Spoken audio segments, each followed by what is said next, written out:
Assalamualaikum warahmatullahi wabarakatuh. Waalaikumsalam warahmatullahi wabarakatuh. Apa yang bisa bikin kita susah? Jadikan kekayaan, kemiskinan, jadikan senang susah sebagai anak buah yang bisa kita atur. Jangan kekayaan ngatur kita, jangan kemiskinan ngatur kita. Kita yang harus mengatur mereka. Senang susah, kaya, miskin, bahagia, sengsara, jadikan itu anak buah yang bisa kita atur. Kalau sekarang kita kaya, lain saat boleh jadi kita miskin, semiskin-miskinnya. Allah yang ngasih, Allah yang ngambil. Tenaga mana yang bisa menghalangi? Saudara-saudara kaum muslimin rahimakumullah, kunci menghadapi kesulitan itu apa? Allah jelaskan dalam satu ayat, wa basyiris sabirin alladzina iza asabathum musibah qalu inna lillahi wa inna ilaihi raji'un. Gembirakan orang-orang yang sabar. Siapa mereka itu? Yang apabila mendapat musibah mereka kembali kepada keyakinan dasar, segalanya dari Allah dan segalanya akan kembali kepada Allah. Ini konsepsi dasar dari sikap muslim dalam menghadapi berbagai kesulitan. Segalanya dari Allah, segalanya akan kembali kepada Allah. Kalau ini sudah kondisi dasarnya, maka kita akan lapang menghadapi kenyataan bagaimanapun pahitnya. Apakah itu namanya miskin, apakah itu namanya sakit, bahkan maut sekalipun. Maut sekalipun. Segalanya dari Allah, segalanya akan kembali kepada Allah. Ini sikap hidup, bukan sekedar ucapan. Kita kadang-kadang menjadikannya sebagai ucapan. Mulutnya sehingga berhenti, innalillahi wa inna ilaihi raji'un, tapi nangisnya terus gerung-gerungan. Bukan itu, ini kesadaran moral. Kalau segalanya dari Allah, segalanya kembali kepada Allah, kan sebenarnya cuma nunggu giliran. Hari ini saya nyembayangin dia, entah hari apa saya disembayangin orang. Hari ini saya antar dia ke kubur, entah hari apa orang nganterin saya ke kubur. Hari ini saya tahlilkan dia, entah nanti kapan orang tahlilkan saya. Segalanya dari Allah, segalanya akan kembali juga kepada Allah. Oleh sebab itu saudara-saudara, kesulitan bukan untuk ditakuti. Kesulitan justru untuk diatasi, dicarikan jalan keluarnya. Dan tidak ada orang yang tidak pernah mendapat kesulitan. Tidak ada. Semakin tinggi status sosial, semakin tinggi kualitas keimanan, semakin besar juga tingkat kesulitan. Hanya saja bagaimana cara kita mengatasinya. Dan Al-Quran menyatakan, inna ma'al usri yusra. Di balik kesulitan itu pasti ada kemudahan. Roda itu berputar. Karena itu Rasulullah sallallahu alaihi wasallam mengingatkan kepada kita, ta'arraf ilallahi fir raha ya'rifka fisyiddah. Lalu berusaha menyimpan sesuatu yang bisa membawa manfaat, baik untuk dirinya, untuk anak cucunya, maupun untuk keluarganya, untuk masa kini dan masa depannya. Kadang simpanan itu berbentuk uang, kadang berupa tanah, lain saat berbentuk pabrik, dan lain sebagainya. Sementara masa depan yang paling pasti adalah akhirat. Jika untuk masa depan dunia, kita rela memeras keringat, membanting tulang, pergi pagi dan pulang petang, menyimpan uang, menyimpan tanah, menyimpan pabrik, pernahkah kita merenung jika satu saat kiamat datang, kita dibangkitkan dari kubur masing-masing, berdiri di padang mahsyar untuk mempertanggungjawabkan seluruh kegiatan hidup kita di dunia ini, lalu kita akan menuju ke alam akhirat. Sudahkah kita mempunyai simpanan untuk akhirat kita? Pada pertemuan kali ini saya ingin menyampaikan sebuah hadis di mana Rasulullah sallallahu alaihi wasallam bersabda, arba'un min kanzil jannah. Simpanan sorga ada 4 macam. Yang pertama, ikhfa'us sadaqah, menyembunyikan sedekah. Saudara-saudara kaum muslimin, sebagaimana yang kita maklum bahwa Allah Subhanahu wa taala melebihkan sebagian rezeki dari kita terhadap yang lain. ada yang kaya, ada yang setengah kaya, ada yang miskin, ada yang setengah miskin, dan selanjutnya. Ada yang gajinya kecil tapi penghasilannya gede. Ada yang penghasilannya gede tapi nggak punya gaji. Ada juga yang memang gajinya gede dan penghasilannya gede. Kelebihan rezeki merupakan sunnatullah dan tidak harus membuat kita merasa lebih dari yang lain. Bahkan sebaliknya, kelebihan itu harus membuat kita ringan tangan untuk menolong mereka yang memang memerlukan pertolongan. Kalau saudara diberikan ilmu, maka pertanyaan akhirat cuma satu: ilmumu kau amalkan untuk apa? Kalau saudara diberikan umur yang panjang, pengadilan akhirat juga bertanya satu: umurmu kau habiskan di mana? Tapi kalau saudara diberikan harta, pengadilan akhirat akan bertanya dua: hartamu kau dapat dari mana, kau belanjakan kemana? Dari mananya ditanya, dan kemananya juga ditanya. Oleh karena kita akan dimintakan pertanggungan jawab, maka amanah yang bernama harta ini harus kita gunakan dengan sebaik-baiknya.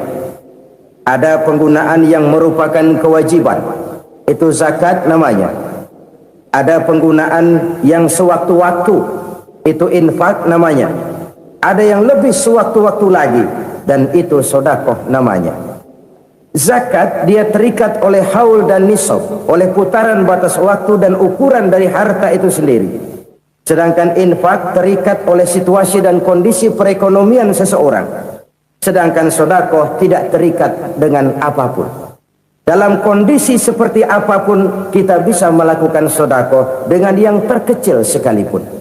Sampai-sampai Rasulullah sallallahu alaihi wasallam mengajarkan, la tahkiranna minal ma'rufi syai'an walau an talqa akhaka biwajhin talik.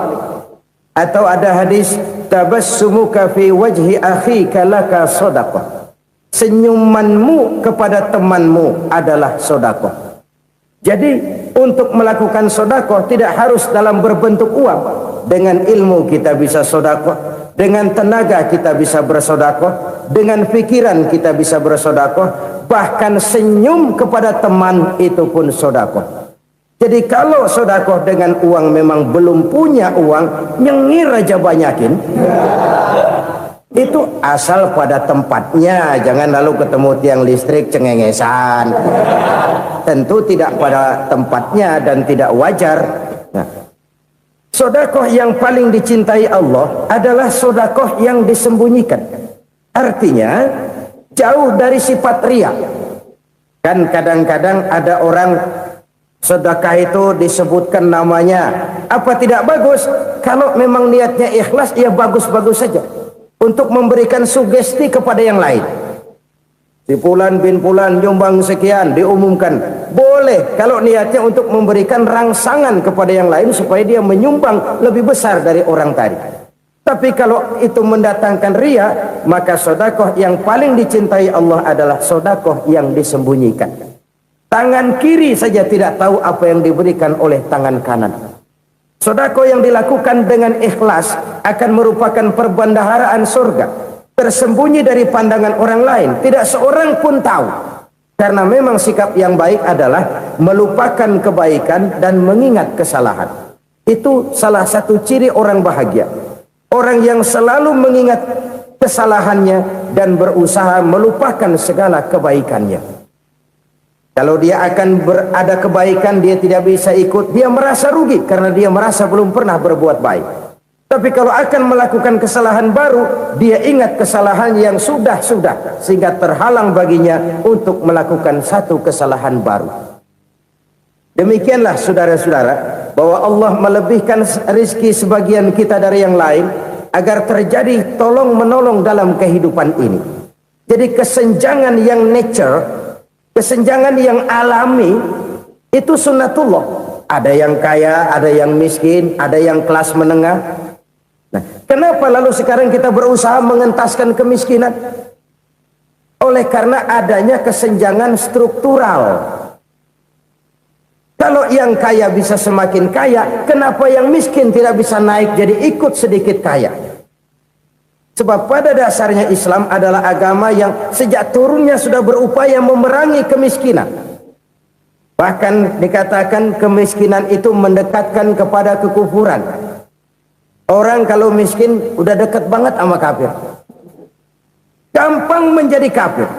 Berapa banyak saudara-saudara kita yang oleh karena soal perut, oleh karena soal materi, terpaksa meninggalkan dan menanggalkan akidahnya, menjual petunjuk yang diberikan Allah dengan kesenangan dunia yang cuma sebentar ini. Na'udzubillah thumma na'udzubillah.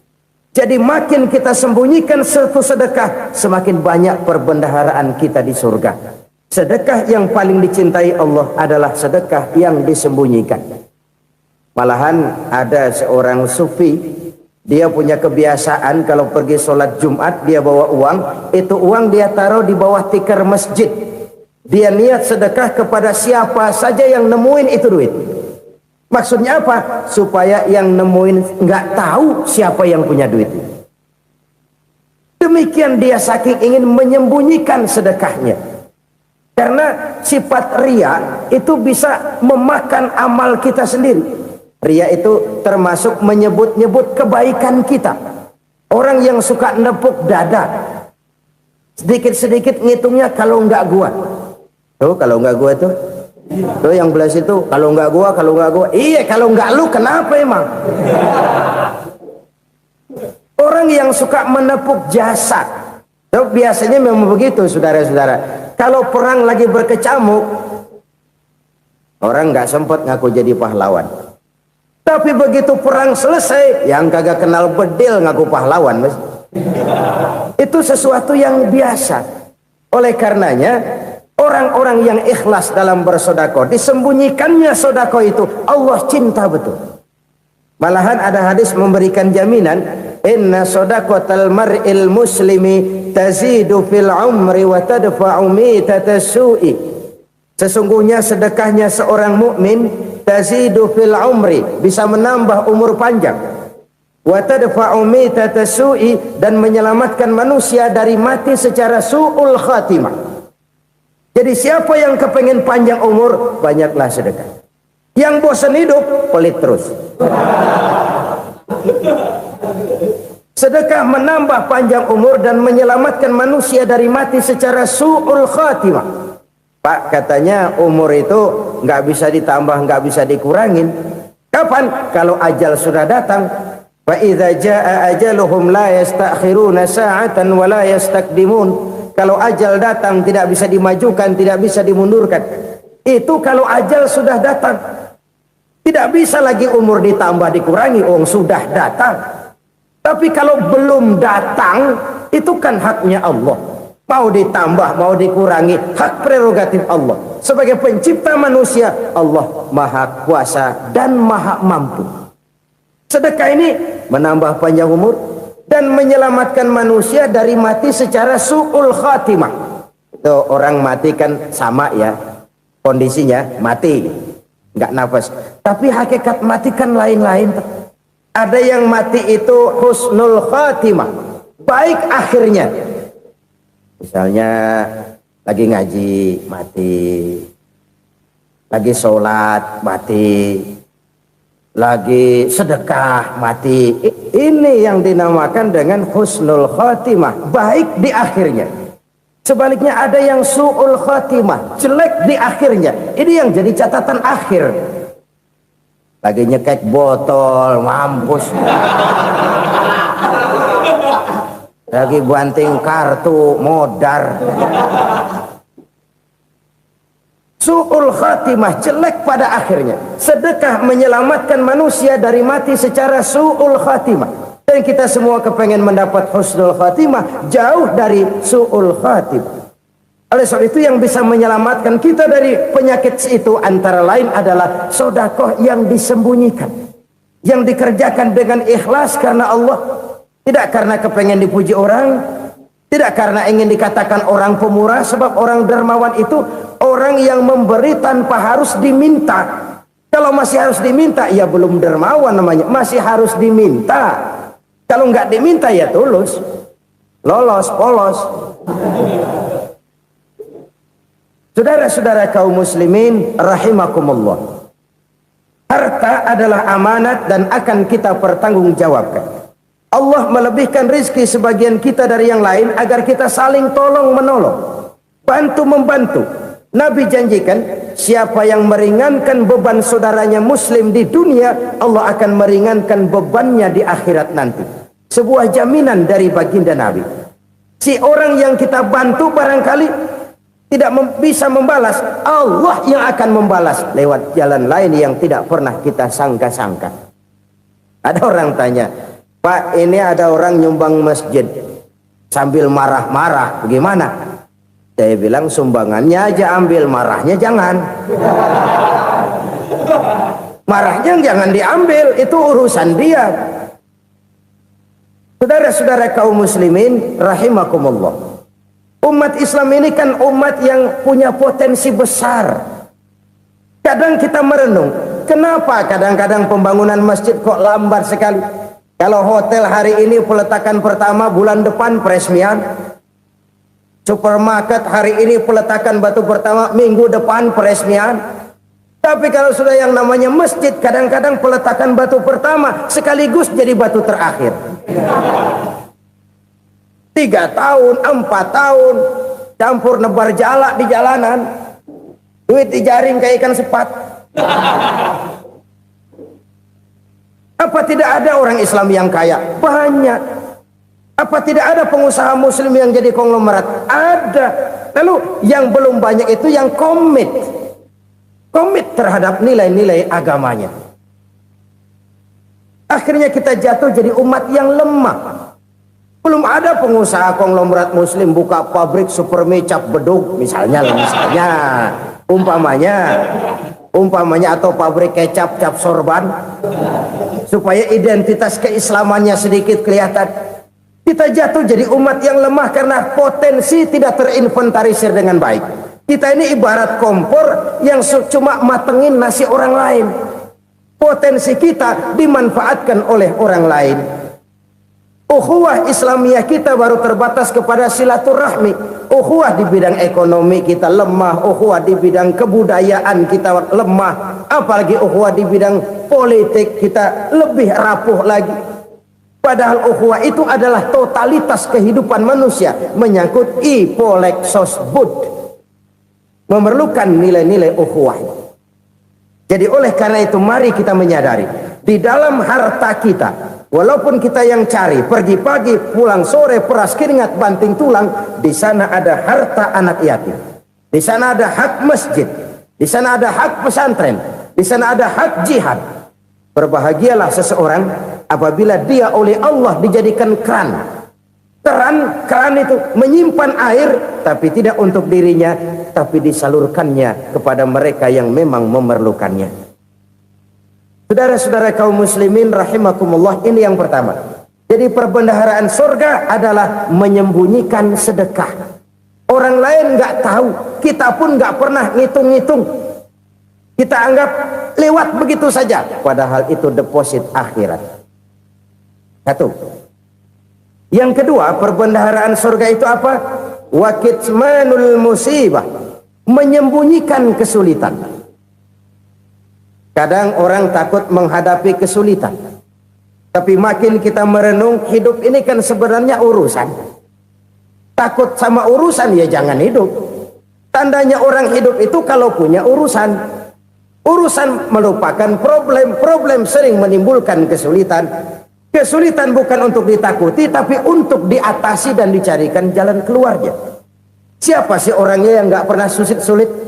Makin tinggi status sosialnya, makin gede urusannya. Makin tinggi kualitas imannya, makin berat tingkat kesulitannya.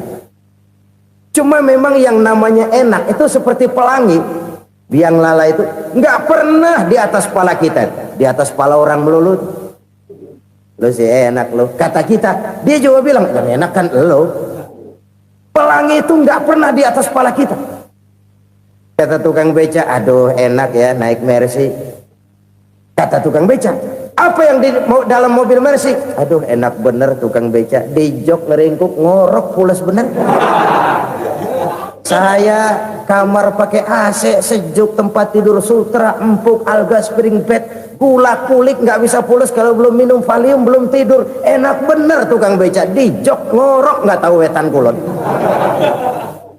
Si tukang beca bilang yang di Mercy enak, yang di Mercy bilang tukang beca enak. Inilah enak, nggak pernah di atas kepala kita, di atas kepala orang lain melulu enak itu. Nah, saudara-saudara, yang merupakan perbendaharaan surga itu orang yang bisa menyembunyikan kesulitan, baik pribadi ataupun rumah tangga. Nih terutama rumah tangga yang jadi soalnya. Kadang-kadang kita ini kalau senang, sebaliknya kalau senang kita diam, kalem aja, cuek. Banyak banget duit kita bawaan, diam aja udah, malah ketemu orang takut. Tapi begitu susah sekampung tahu. Padahal Nabi mengajarkan perbendaharaan surga itu menyembunyikan musibah, menyembunyikan kesulitan. Kalau enak cerita sama orang-orang, kalau nggak enak rasain sendiri, tekan sendiri, atasin sendiri. Kita kan sebaliknya, senang kita diam, asal lagi susah paling tidak kita nyari teman buat cerita kesusahan.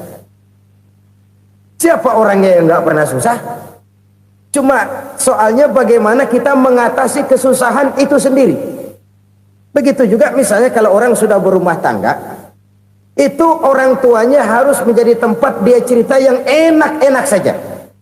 Yang nggak enak rasain berdua, selesaikan berdua, atasin berdua. Jangan dibalik. Asal senang diam, giliran susah saja. Maknya laporan. Terbalik. Bisa menjaga security informasi. Maka nama bayam keluar diam, malah seluitan. Enak amat lo makan daging ayam. Security informasi. Saudara-saudara kaum muslimin rahimakumullah, ujian yang terberat itu yang pernah diberikan kepada para nabi, para rasul, para aulia, para ulama. Makin tinggi keimanan, makin berat bentuk kesulitan. Ayo saya kemukakan satu contoh saja. Ada seorang nabi yang kaya, nabi kaya, namanya Nabi Ayub. Iblis kalau orang begini kan keki, ibadahnya rajin, kaya. Nah, yang kayak begini susah digodain. Kalau ibadahnya rajin, miskin, kali bisa disogok. Sini imannya mantap, ibadahnya rajin, kaya, nabi lagi. Oh, tapi namanya iblis nggak kurang akal. Laporan, Tuhan, kenapa Les? Ya ini bahasa saya, bahasa Qurannya sih nggak gitu. Itu hambamu yang namanya Ayub, dia rajin ibadah cuma karena dikasih kaya aja. Coba kasih miskin dia, berhenti dia sembahyang. Ah, kamu bisa aja. Saya tahu Ayub itu hambaku yang ikhlas. Saya buktiin Tuhan, silahkan. Dibuktiin lah, iblis turun ke alamin. Yang mula-mula dia lakukan, dia rusak sawah ladang Nabi Ayub. Dia binasakan binatang ternak Nabi Ayub.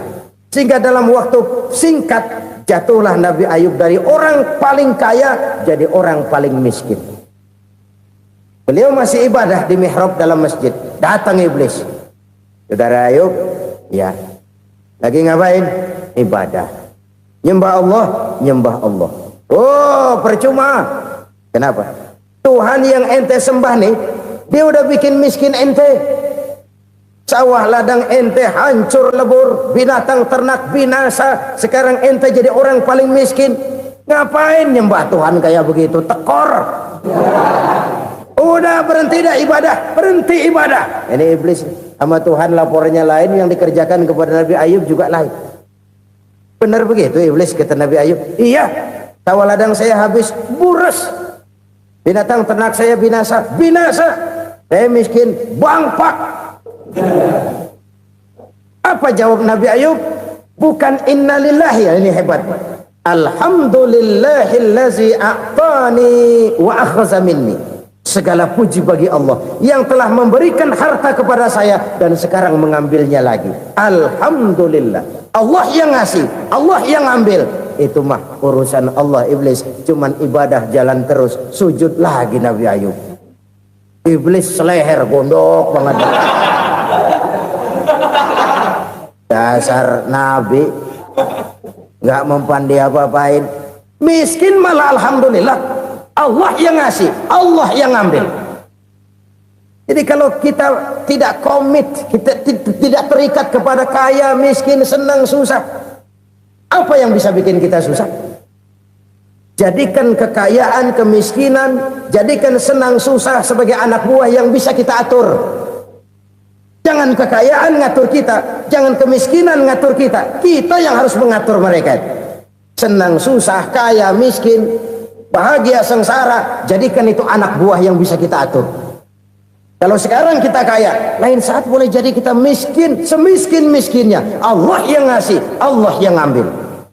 Tenaga mana yang bisa menghalangi? Ibadah jalan terus. Iblis makin gondok. Dasar Nabi loh. Akhirnya apa? Nabi Ayub dikerjain, diberikan penyakit. Demikian fatal penyakitnya. Bayangin, udah miskin sakit. Masya Allah. Miskin sakit. Sakitnya nggak lama, kira-kira 16 tahun. Istrinya 3, 2 mental minta ceraiin. Ngerawatin laki bengek begini. Senang belum tentu, susah udah pasti nih. Cerai aja, cerai dah. Cerai. Tinggal satu Siti Rahmah yang setia menemani beliau. Sesetia-setianya hati perempuan. Satu saat Siti Rahmah bilang, "Bang, iya, abang kan Nabi bang. Lalu namanya Nabi kan doanya jarang meleset bang. Maksud kamu minta kenapa sih sama Tuhan biar abang sembuh baik dah bang?" Siti Rahmah, iya. Saya sakit berapa tahun sih dah? 16 tahun bang. Sebelum ini saya sehat berapa tahun? Ya kira-kira 60 tahun bang. Nah coba ente banding-bandingin Rahmah.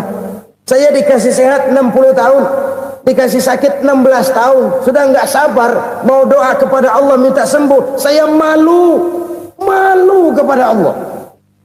Diuji dengan yang luar biasa seperti ini, tidak mengganggu stabilitas kehambaannya. Dia tetap menghamba kepada Allah Subhanahu wa ta'ala. Saudara-saudara kaum muslimin rahimakumullah, kunci menghadapi kesulitan itu apa? Allah jelaskan dalam satu ayat, wa basyiris sabirin alladzina iza asabathum musibah qalu inna lillahi wa inna ilaihi raji'un. Gembirakan orang-orang yang sabar. Siapa mereka itu? Yang apabila mendapat musibah mereka kembali kepada keyakinan dasar, segalanya dari Allah dan segalanya akan kembali kepada Allah. Ini konsepsi dasar dari sikap muslim dalam menghadapi berbagai kesulitan. Segalanya dari Allah, segalanya akan kembali kepada Allah. Kalau ini sudah kondisi dasarnya, maka kita akan lapang menghadapi kenyataan bagaimanapun pahitnya. Apakah itu namanya miskin, apakah itu namanya sakit, bahkan maut sekalipun. Maut sekalipun. Segalanya dari Allah, segalanya akan kembali kepada Allah. Ini sikap hidup, bukan sekedar ucapan. Kita kadang-kadang menjadikannya sebagai ucapan. Mulutnya sih nggak berhenti, innalillahi wa inna ilaihi raji'un, tapi nangisnya terus gerung-gerungan. Bukan itu, ini kesadaran moral. Kalau segalanya dari Allah, segalanya kembali kepada Allah, kan sebenarnya cuma nunggu giliran. Hari ini saya nyembayangin dia, entah hari apa saya disembayangin orang. Hari ini saya antar dia ke kubur, entah hari apa orang nganterin saya ke kubur. Hari ini saya tahlilkan dia, entah nanti kapan orang tahlilkan saya. Segalanya dari Allah, segalanya akan kembali juga kepada Allah. Oleh sebab itu saudara-saudara, kesulitan bukan untuk ditakuti. Kesulitan justru untuk diatasi, dicarikan jalan keluarnya. Dan tidak ada orang yang tidak pernah mendapat kesulitan. Tidak ada. Semakin tinggi status sosial, semakin tinggi kualitas keimanan, semakin besar juga tingkat kesulitan. Hanya saja bagaimana cara kita mengatasinya. Dan Al-Quran menyatakan inna ma'al usri yusra. Di balik kesulitan itu pasti ada kemudahan. Roda itu berputar. Karena itu Rasulullah sallallahu alaihi wasallam mengingatkan kepada kita, ta'arraf ilallahi fir raha ya'rifka fis syiddah. Ingatlah kepada Allah di waktu kamu senang, supaya Allah ingat kepada kamu di waktu kamu susah. Kalau waktu senang kita ingat kepada Allah, kita susah, Allah tidak akan meninggalkan kita. Tapi kalau waktu senang kita jauh dari Allah, sujud tidak sempat, dengan masjid jauh, ketika senang kita lupakan Allah, nanti begitu kita susah, Allah lupakan kita, dan itu menyakitkan.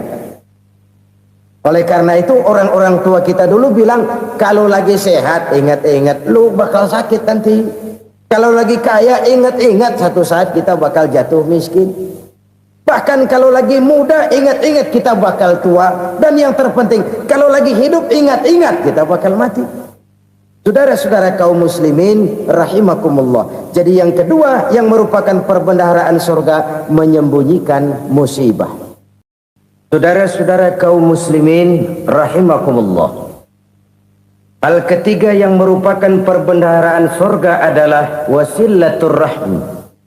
Orang yang suka bersilaturahmi. Sebagaimana yang kita maklum bahwa manusia adalah makhluk yang disebut zon politika. Makhluk sosial yang tidak mungkin hidup sendiri-sendiri. Betapa dan siapapun kita memerlukan orang lain. Bodoh betul manusia kalau tinggal di tengah masyarakat tapi tidak mau bermasyarakat. Merasa hebat sendiri, pintar sendiri, gagah sendiri, kaya sendiri. Mungkin kalau mati juga ngubur sendiri. Jangankan kita di sini, di sorga saja Nabi Adam waktu sendirian bengong melulu, mondar mandir. Allah tegur dam sepi dam. Ya ini kalau bahasa saya. Iya Tuhan sepi ini nggak ada coret-corekan pisan ini. Diciptakan Siti Hawa baru anteng Nabi Adam. Itu di surga. Cobalah. Umpamanya saudara tinggal di Jakarta nih. Kayak bener. Apaan aja di Jakarta punya saudara deh. Jembatan Semanggi ambil. Monas, Buntel bawa pulang. Hotel-hotel ambil semua. Cuman tinggal di Jakarta sendirian, apa enaknya? Betapa dan siapapun kita perlu orang lain. Tidak ada seorang pun yang bisa memenuhi kebutuhan hidupnya secara sendiri-sendiri. Nah, Islam telah menyelamatkan manusia dari ras diskriminasi. Mengikat manusia dengan persaudaraan yang berlandaskan kepada akidah. Karena itu dianjurkan bersilaturahmi. Bahkan Nabi menyatakan, man arada ayyubsata lahu fi rizqihi wa yunsa'a fi atharihi falyasil rahimah. Siapa yang kepengen diluaskan rezekinya dan dipanjangkan usianya, banyaklah ia bersilaturahmi. Siapa yang kepengen dimudahkan rezekinya, hendaknya ia banyak bersilaturahmi. Kalau banyak teman, kesulitan kan paling tidak ada tempat cerita. Udah susah, sendirian kita pikirin diri, nggak ada tempat tukar pikiran. Cepet banget sama bengek. Dilawan sendiri. Nah, secara makro kita bisa berkata, tidak mungkin ada kemenangan kalau tidak ada kekuatan. Tidak ada kekuatan kalau tidak ada kesatuan dan persatuan.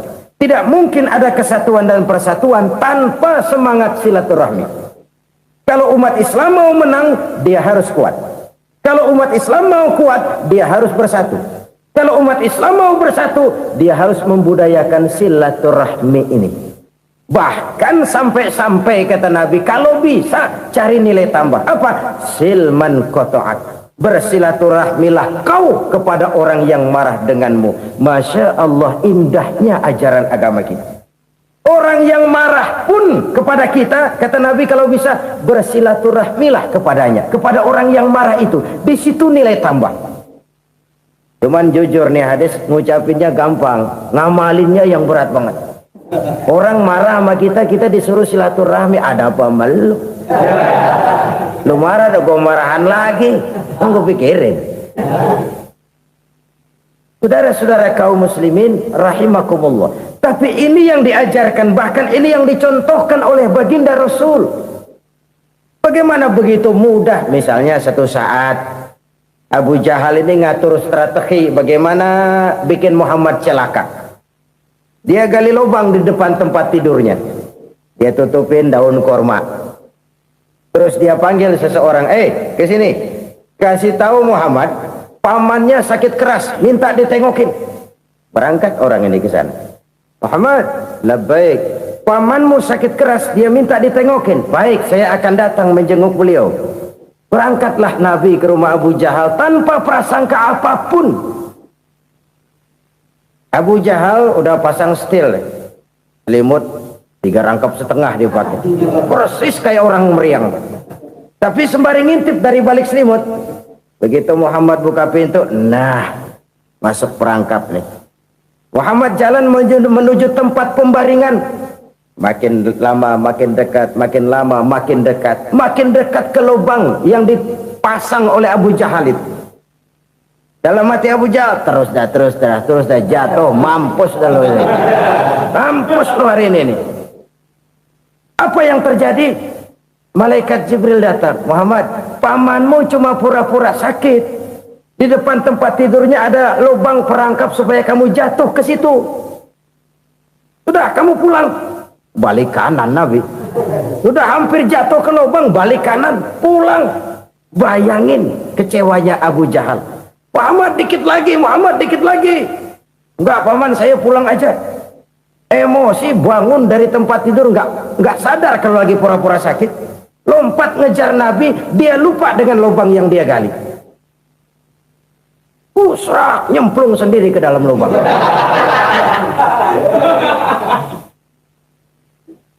Nabi terus berlalu. Ini terjadi keanehan. Jatuh ke lubang yang dia gali itu sebenarnya nggak terlalu dalam ya, antara 3-4 meteran lah. Tolong saya jatuh ke lubang ini. Datanglah pelayan-pelayannya itu.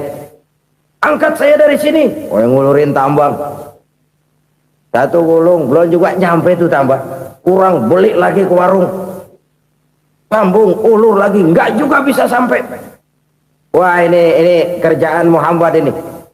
Tolong, siapa salah seorang kamu ke rumah Muhammad, kasih tahu encangnya kecebur.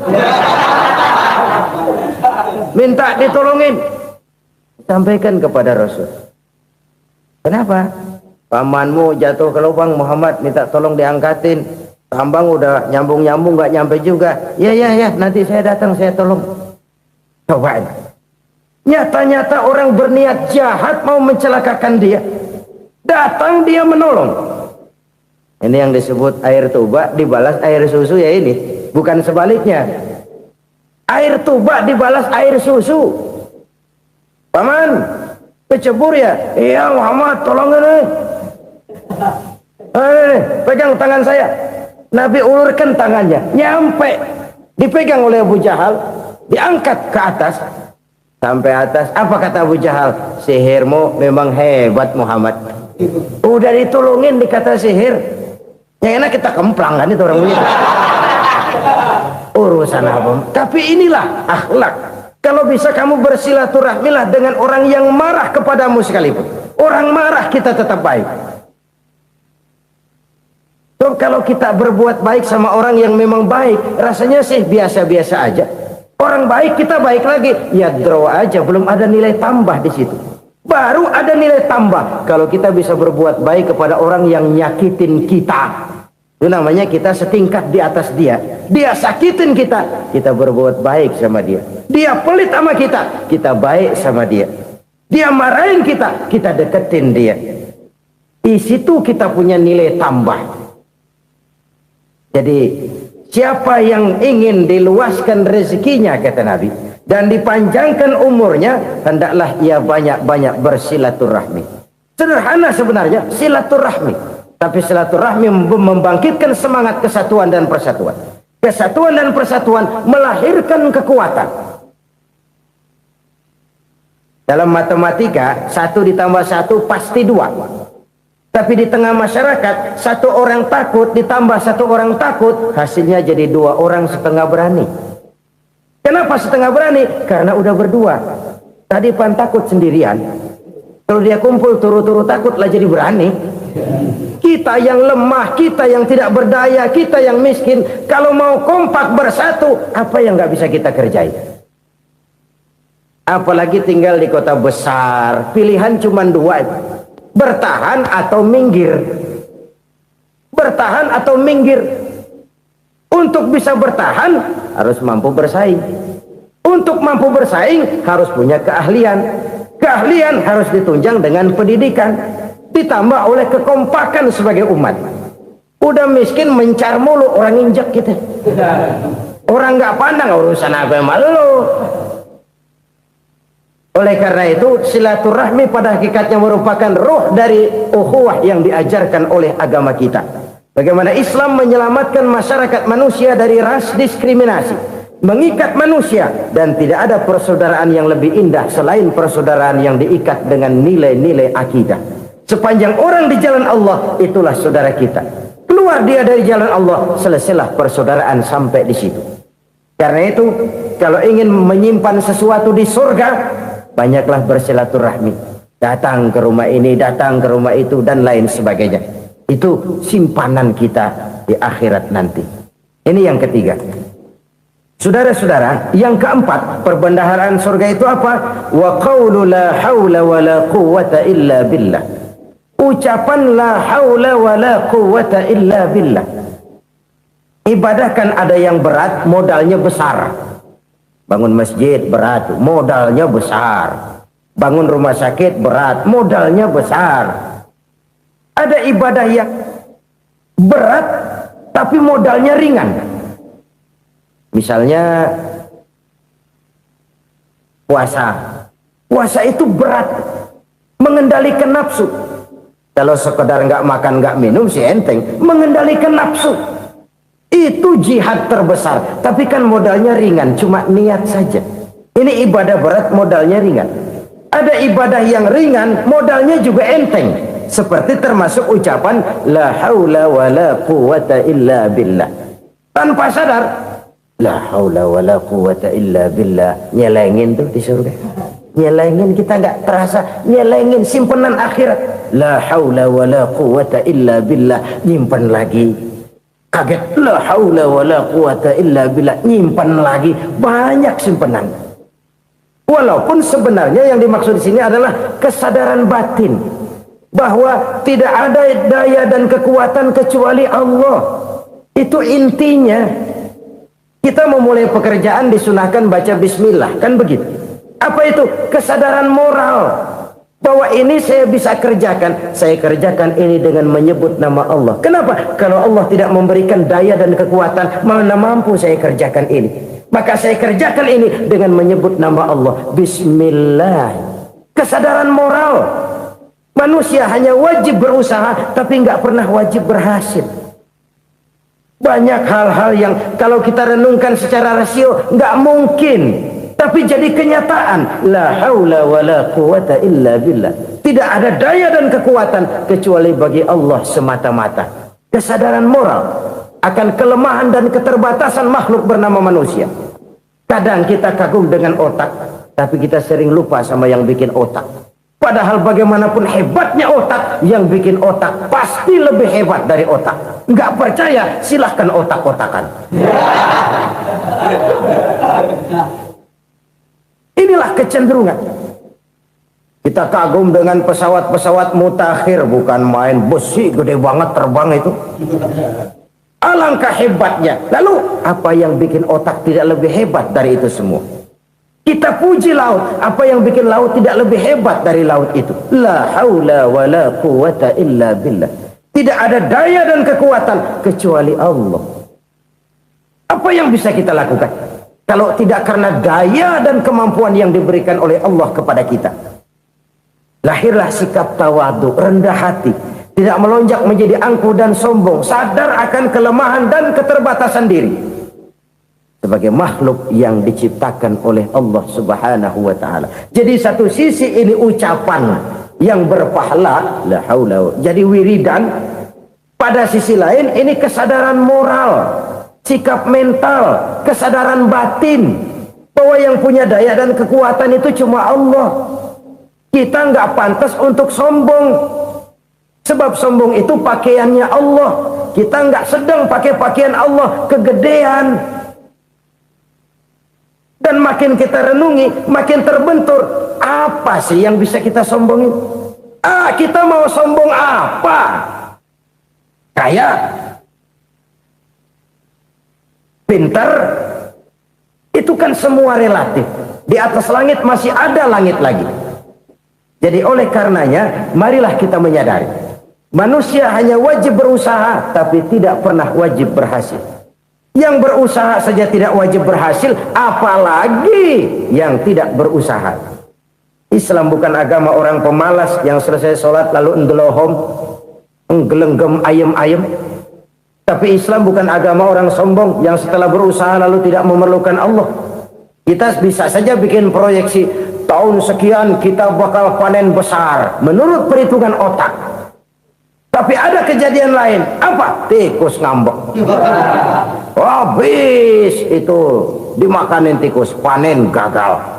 Proyeksi rasional gagal oleh tikus-tikus yang ngambek itu. Bisa saja terjadi. Tahun depan kita panen besar, urung. Kenapa? Musim panas panjang.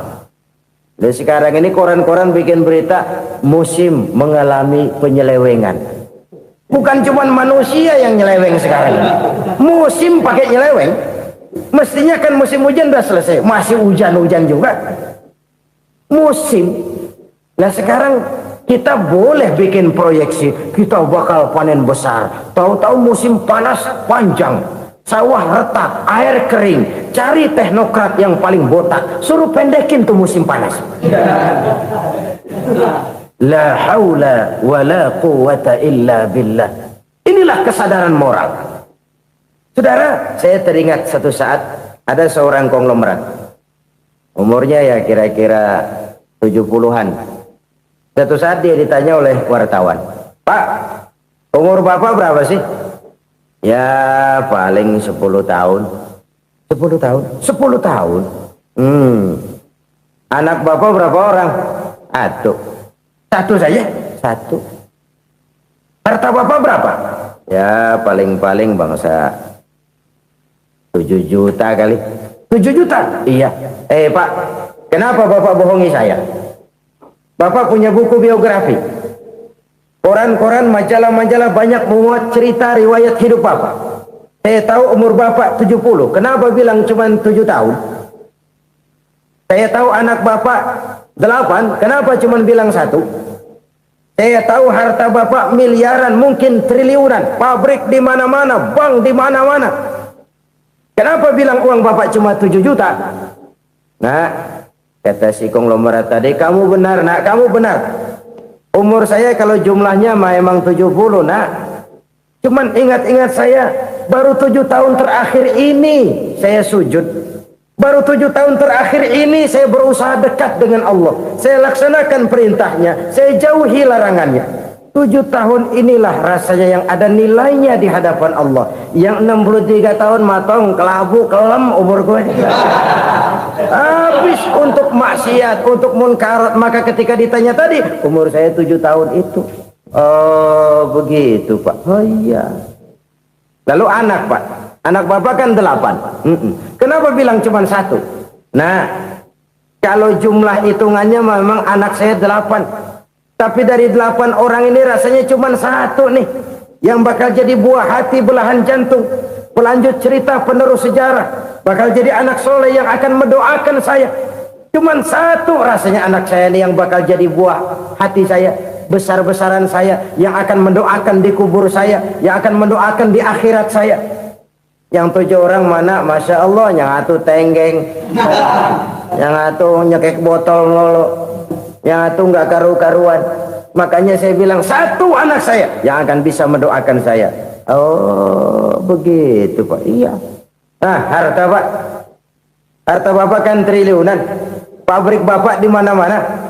Uang bapak hampir di tiap bank-bank besar. Kenapa bilang cuma 7 juta? Betul kau nak. Harta saya kalau jumlahnya memang miliaran, triliunan mungkin.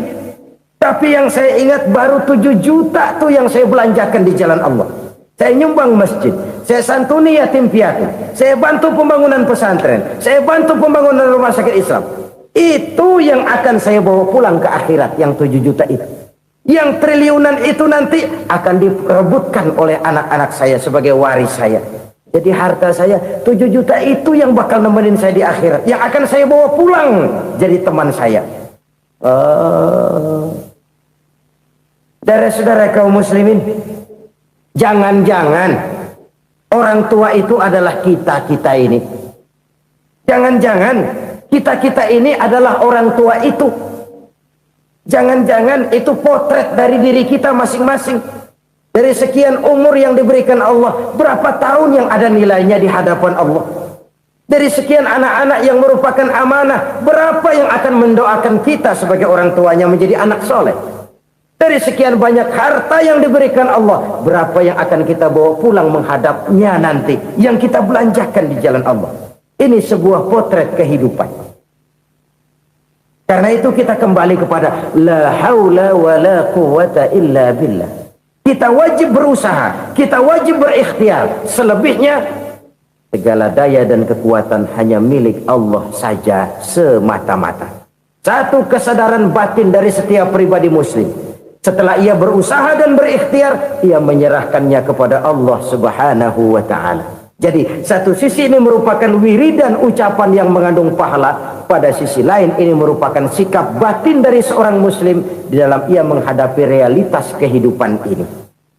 Saudara-saudara kaum muslimin rahimakumullah, kalau ini kita jadikan satu basis kehidupan, maka ini akan menyelamatkan manusia dari kemungkinan tergelincir menjadi orang yang lupa diri dan lupa darat.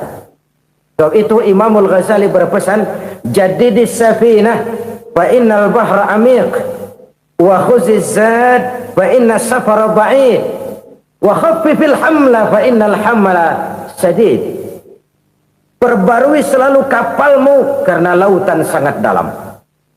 Bawa bekal yang banyak karena perjalanan ini sangat jauh. Ringankan beban karena kebanyakan beban akan menyakitkan.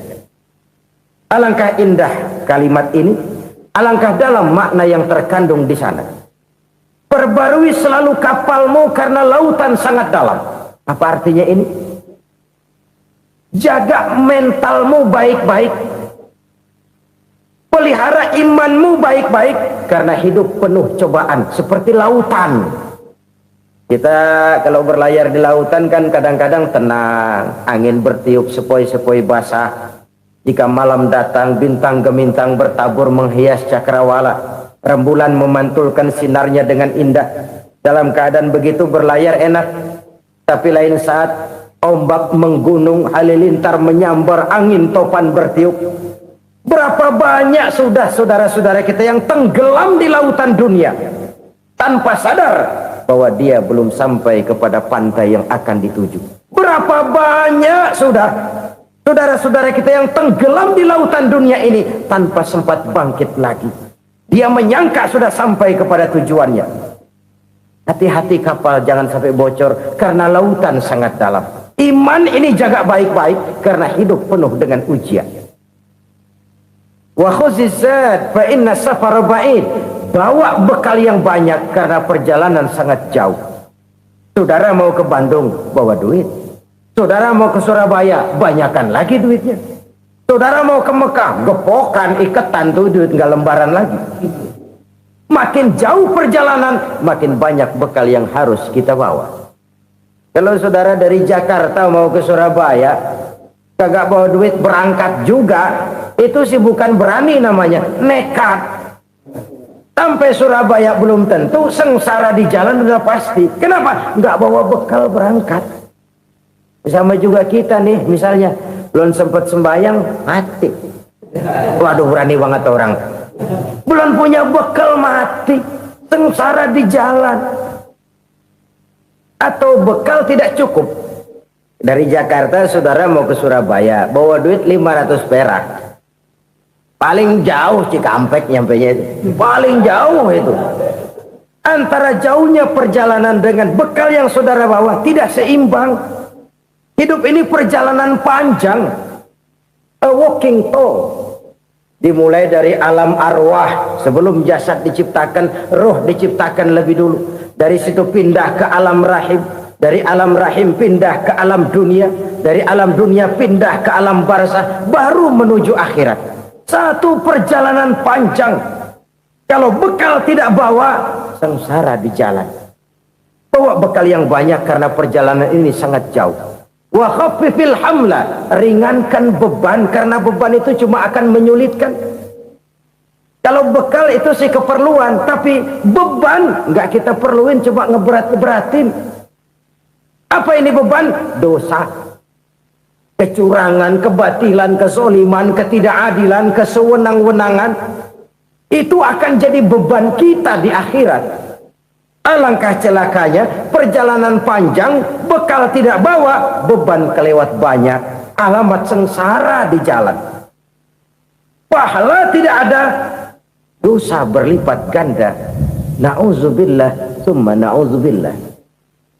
Kalau kita rangkum nasihat Al-Ghazali dengan kisah si konglomerat tadi, kita akan mengambil kesimpulan. Pertama, bekal terbaik dalam menghadapi gejolak kehidupan ini tidak lain adalah iman. Yang kedua, pahala dan dosa. Dua hal kontroversial. Pahala adalah bekal, dosa adalah beban. Tapi kita sekarang kan tidak begitu terangsang kepada yang abstrak. Orang berlomba mencari yang konkret-konkret saja. Yang real. Kalau memang dosa, benjol dong. Kira-kira begitu. Kira-kira begitu. Persis orang Yahudi dulu. Orang Yahudi itu kan pernah minta kepada Nabi Musa. Ya Musa, lan nu'mina laka hatta narallaha jahrah. Musa, kami nggak bakal mau beriman kepada Allah kalau belum kami lihat Allah ada nongkrong di depan kami. Kalau memang Tuhan ada, taruh dong di depan kami. Mau yang konkret-konkret saja. Kalau memang dosa, benjol dong. Kalau memang pahala, berasa dong. Orang terangsang kepada yang real, yang konkret-konkret saja.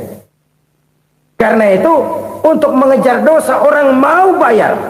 Tapi untuk mengejar pahala, walaupun tidak bayar, orang segan. Ini yang dikatakan oleh Nabi, kamu mengharapkan ke surga, tapi kamu berat melaksanakan sesuatu yang bisa membawa kamu ke surga. Kamu ingin jauh dari neraka, tapi tiap saat kamu lakukan perbuatan-perbuatan yang justru menjerumuskan kamu ke neraka. Idda'aitum an-najata minan nar wa ramaitum fiha anfusakum. Kamu ingin selamat dari neraka, tapi kamu lemparkan diri kamu ke neraka. Kamu ingin masuk surga, tapi berat sekali kamu melakukan perbuatan-perbuatan yang bisa menyampaikan kamu di surga. Saudara-saudara kaum muslimin rahimakumullah. Jadi hal keempat yang merupakan perbendaharaan surga adalah la haula wa la quwwata illa billah. Satu sisi ini merupakan ucapan yang memperberat timbangan akhirat. Pada sisi lain ini merupakan sikap hidup seorang muslim. Kesadaran batin yang sangat dalam bahwa tidak ada daya dan kekuatan kecuali Allah. Dan itu kita simbolkan pada saat memulai pekerjaan dengan Bismillah, dengan menyebut nama Allah. Satu kesadaran moral, saya hanya bisa melakukan ini karena diberikan daya dan kekuatan oleh Allah. Lahirlah sikap tawadu, rendah hati, tidak melonjak menjadi angkuh dan sombong. Alhamdulillah. Wassalatu wassalamu ala sayyidina Rasulillah Sayyidina wa maulana Muhammad ibn Abdullah wa ala alihi wa sahbihi wa mawala. La hawla wa la quwwata illa billah, amma ba'du. Bapak-bapak, ibu-ibu, saudara-saudara kaum muslimin rahimakumullah. Rangka memperingati maulid Nabi besar Muhammad sallallahu alaihi wasallam. Yang penting dari peringatan maulid ialah membicarakan bagaimana sebenarnya identitas umat Rasulullah sallallahu alaihi wasallam. Sebab apa? Adalah suatu hal yang wajar bahwa seorang pengikut menyesuaikan tingkah laku, gaya hidup dengan orang yang diikutinya. Jangankan di dunia ini, di akhirat nanti identitas ini akan dimintakan pertanggungjawaban jawab dan akan ditanyakan kepada kita. Sekurang-kurangnya menjadi pengikut rombongan orang besar merupakan suatu nikmat. Paling tidak kita bisa numpang mujur. Kalau saya berangkat ke Bali ikut rombongan Pak Menteri misalnya, saya bisa bebas timbangan, tas saya tidak usah diperiksa-periksa barangkali. Kenapa? Ini rombongannya Pak Menteri, numpang mujur. Itu sekurang-kurangnya. Tetapi tentu untuk menjadi anggota rombongan Pak Menteri ini kan harus ada tanda, ciri-ciri atau yang disebut identitas. Kalau kita mengaku dan memproklamirkan diri sebagai umat Nabi Muhammad, sebagai pengikut beliau, apa sih identitasnya, ciri-cirinya? Inilah yang akan kita bicarakan pada kesempatan ini, bersumber dari surah Al-Fatah ayat 29. Allah Subhanahu wa taala menjelaskan Muhammadur Rasulullah, bahwa Nabi Muhammad itu adalah utusan Allah, pesuruh Allah. Walladzina ma'ahu, dan orang-orang yang bersamanya, orang yang mengikuti ajarannya, para sahabatnya, kita ini para pengikutnya, mempunyai ciri atau identitas. Dalam ayat ini ada 5 ciri yang dijelaskan. Pertama, asyidda'u 'alal kuffar. Pengikut Nabi Muhammad bersikap tegas kepada orang-orang kafir. Apa artinya tegas di sini? Saudara-saudara, tegas di sini artinya bukan main marah-marahan, tidak ngajak berkelahi, bukan juga menantang perang. Tegas di sini artinya mempunyai prinsip, mempunyai garis yang nyata di dalam keyakinan beragama. Garisnya apa? Tidak lain, lakum dinukum waliyadin. Bagi Tuhan agama Tuhan, bagi kami agama kami. Silahkan Tuhan melaksanakan agama Tuhan, kami akan melaksanakan agama kami. Kami menghormati Tuhan, Tuhan pun menghormati kami. Tetapi soal agama tidak usah dicampur adukkan. Identitas semacam ini perlu kita tegakkan kembali. Sebab apa? Sebab di zaman sekarang orang mulai mengaburkan nilai-nilai kebenaran dari agama, yang pada akhirnya menanamkan sikap ngambang terhadap agama. Misalnya kita ini dibuai dengan kalimat yang kelihatannya bagus tapi sebenarnya mengandung racun. Kata orang, jangan fanatik, semua agama kan bagus, semua agama benar, semua agama thayyib. Terus terang saja, saya bukan tidak setuju dengan kalimat itu. Saya beranggapan kalimat itu belum sempurna. Semua agama benar, jangan titik di situ, itu baru sekedar koma. Semua agama benar, koma, bagi penganutnya masing-masing, titik. Semua agama baik, koma, bagi penganutnya masing-masing, titik. Bagi kita yang muslim, yang benar Islam. Dan seorang muslim yang berani membenarkan semua agama, seorang muslim yang berani berkata semua agama benar, sekurang-kurangnya munafik kalau tidak menjadi murtad. Wah Pak, itu namanya fanatik dong. Betul. Yang tidak boleh kan fanatik kepada suku, Yang tidak boleh kan fanatik kepada guru, tapi fanatik kepada agama dalam arti berpegang teguh kepada agama merupakan bagian daripada kehidupan beragama.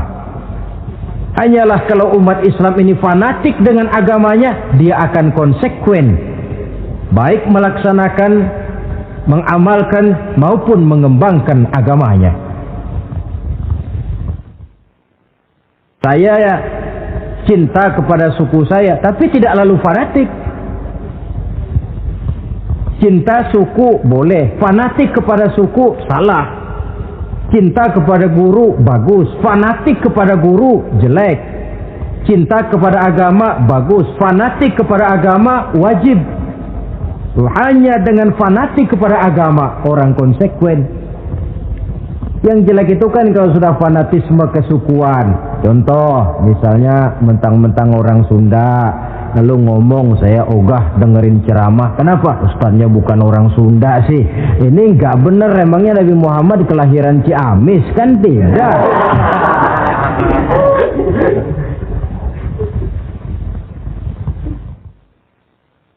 Toleransi ada tempatnya, tetapi tidak menyangkut masalah-masalah ritual, tidak menyangkut masalah-masalah ibadah. Soal bikin jalan umum, mari bersama saudara-saudara kita yang lain agama membangun puskesmas, mari bersama-sama menjaga keamanan, mari sama-sama. Tapi kalau sudah menyangkut masalah ibadah, kembali kita kepada prinsip lakum dinukum waliyadin. Bagi Tuhan silahkan melaksanakan agama Tuhan, kami pun akan melaksanakan agama kami. Silahkan menyebarkan agama, tetapi jangan kepada orang yang sudah beragama. Ini batas toleransi. Jangan menyebarkan agama kepada orang yang sudah beragama. Maka dalam sejarah sudah dibuktikan, alhamdulillah, kalau kita mau objektif menilai sejarah, ketoleransian umat Islam itu sudah dibuktikan oleh fakta sejarah. Tetapi tanpa harus mengorbankan nilai-nilai akidah, keyakinan-keyakinan yang harus kita jaga dan kita pertahankan. Taruhlah kita sekarang masih disanggup berkata dan berpendirian semacam itu. Anak kita, keturunan kita, generasi yang akan datang, jikalau ditanamkan rasa ngambang terhadap agama, lambat laun akan makin tipis nilai-nilai religius itu melekat di dalam jiwanya. Dan akibatnya akan rawan kemajuan macam apapun, modernisasi macam apapun, kalau sudah terlepas dari kaitan kehidupan beragama, tidak akan banyak menolong untuk mensejahterakan umat manusia. Asyidda'u 'alal kuffar, bersikap tegas kepada orang-orang kafir. Ini sikap yang pertama, identitas yang pertama. Yang kedua, ruhama'u bainahum, kasih sayang kepada sesama mereka. Kalau kepada orang kafir tegasnya bukan main, tapi kembali ke dalam, kembali kepada sesama muslim, kasih sayang setengah mati.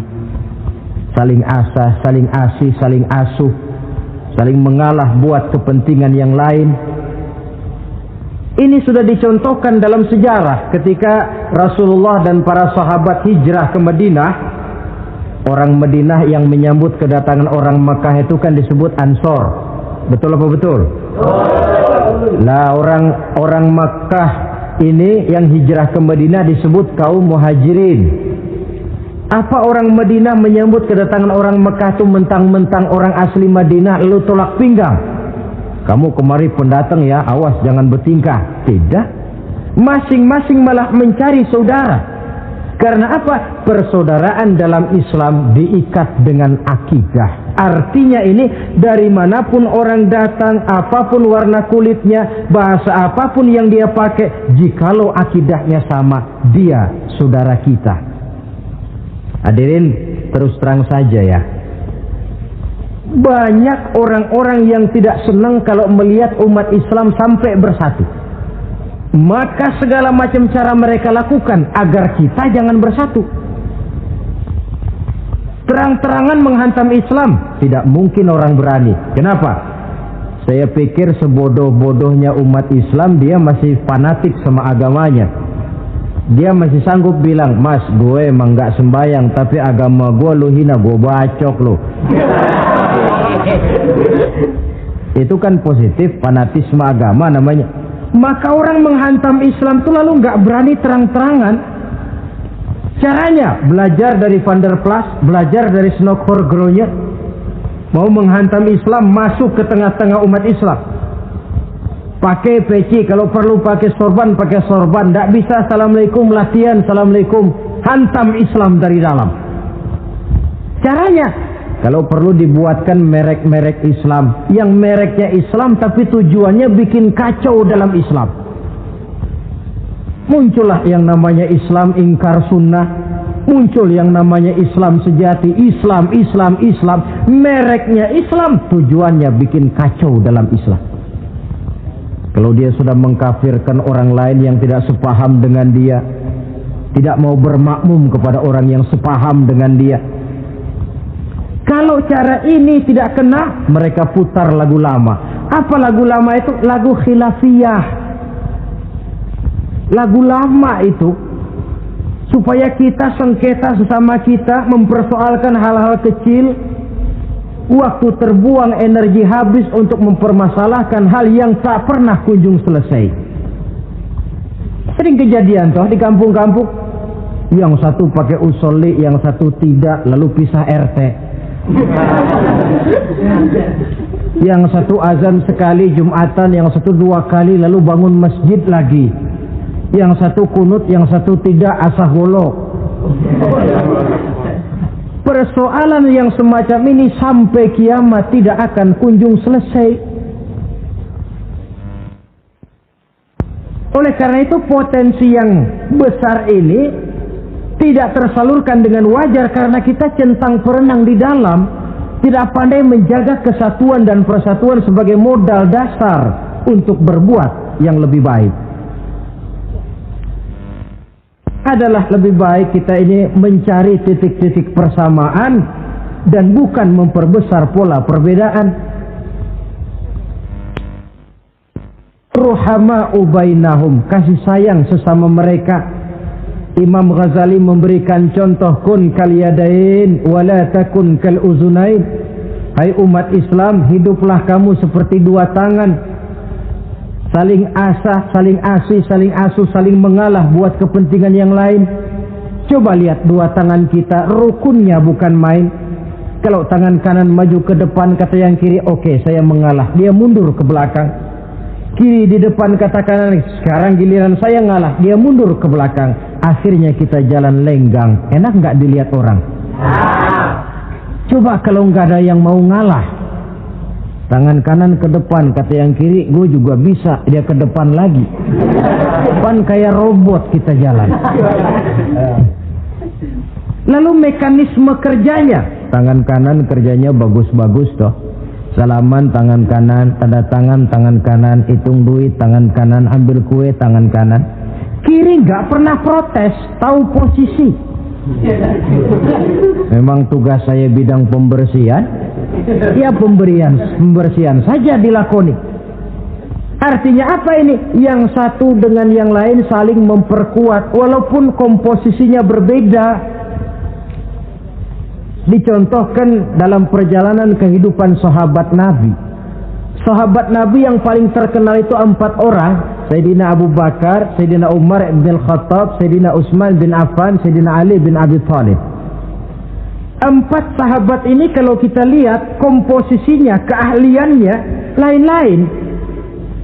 Coba, ada Sayyidina Abu Bakar, ini sahabat merangkap mertua. Kalau bahasa sekarang, Abu Bakar ini disebut kiai diplomat. Kiai karena beliau orang alim, diplomat karena pandai bersiasat, ahli politik. Kemampuan berpolitiknya digunakan buat kepentingan agama. Sebab siapapun yang berpolitik untuk kepentingan agama, tentu kita doakan. Tetapi siapapun yang jual agama untuk kepentingan politik, kita juga berdoa. Cuma tentu doanya lain dengan yang berpolitik buat agama tadi. Saudara hadirin yang saya hormati, ada Umar bin Khattab. Ini kalau bahasa sekarang disebut imam jenderal ini. Imam tapi jenderal, jenderal tapi imam. Kenapa imam? Karena dia mampu memimpin jamaah di masjid. Kenapa jenderal? Karena dia sanggup memimpin tentara di medan perang. Kegagahannya, keberaniannya, keperkasaannya digunakan membantu perjuangan Rasul. Ada Utsman bin Affan, santri ekonom. Kenapa santri? Karena dia orang kaya. Kenapa ekonom? Karena dia pengusaha bergerak di bidang bisnis. Keuntungan usahanya untuk membantu perjuangan Rasul. Ada Ali bin Abi Thalib, tokoh muda tapi intelek. Masih muda tapi rela mengorbankan nyawa demi keselamatan Rasul di malam hijrahnya. Alangkah nikmatnya umat Islam ini kalau punya kiai diplomat, imam jenderal, santri ekonom, pemuda intelek yang masing-masing bekerja sama menunjang untuk kepentingan agama. Ruhama ubainahum, kasih sayang di antara sesama mereka. Mobil, kenal mobil nggak? Ya. Mobil itu baru bisa jalan dengan baik kalau seluruh onderdilnya kompak. Kalau yang satu sudah merasa dirinya lebih penting dari yang lain, alamat mobil udah deket mogok. Misalnya yang jadi bensin nyombong, kalau nggak lantaran saya nggak bakalan jalan nih mobil. Bannya denger, sombong. Kata ban, sombong kamu bensin. Apa kamu kira kamu saja yang penting? Saya tersinggung, kata ban, lalu kempes. Kira-kira kalau ban kempes jalan nggak mobil? Begitulah umat ini. Kayak satu bangunan, ada yang jadi jendela, pintu, tiang, genteng dan sebagainya. Tetapi satu sama lain hendaknya saling memperkuat. Kalau tidak, kita ini pernah diramalkan oleh Nabi, yushiku an tada'a alaikumul umam kama tada'al akalatu ala qas'atiha. Satu saat akan datang di tengah-tengah kamu di mana keadaanmu waktu itu seperti makanan di meja makan. Coba bayangkan, menurut Rasul satu saat kondisi umat Islam akan seperti makanan di atas meja. Yang barat mau makan, yang timur mau santap, yang selatan mau ganyang, yang utara mau injak-injak. Satu saat kondisi umat Islam akan seperti itu. Heran sahabat, ya Rasulullah, kok kita bisa dikepung begitu rupa? Iya. Apa pada waktu itu jumlah kami sedikit ya Rasulullah? Tidak, kata Rasul. Bal antum yawma idzin katsir. Jumlahmu pada waktu itu banyak, besar, kamu mayoritas. Cuma sayang, kata Nabi, walakinnakum ghusaa'un ka ghusaa'is sail. Tetapi keadaanmu waktu itu seperti busa di lautan. Banyak tapi centang perenang. Banyak tapi tidak punya daya dan kekuatan. Dipermainkan gelombang lautan, dihempaskan ke tepian pantai tanpa punya makna dan arti. Mayoritas tapi nasibnya ironi. Lantaran apa ini? Kita tidak pandai menjaga kesatuan dan persatuan. Prinsip ruhama ubainahum, kasih sayang di antara sesama mereka, belum bisa kita wujudkan.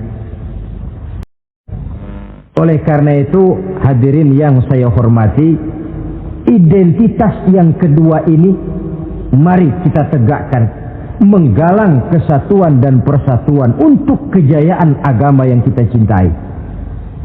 Soal posisi silahkan berbeda, soal profesi silahkan berbeda, tetapi hendaknya perbedaan ini tidak menyebabkan persimpangan tujuan. Satu sama lain saling memperkuat.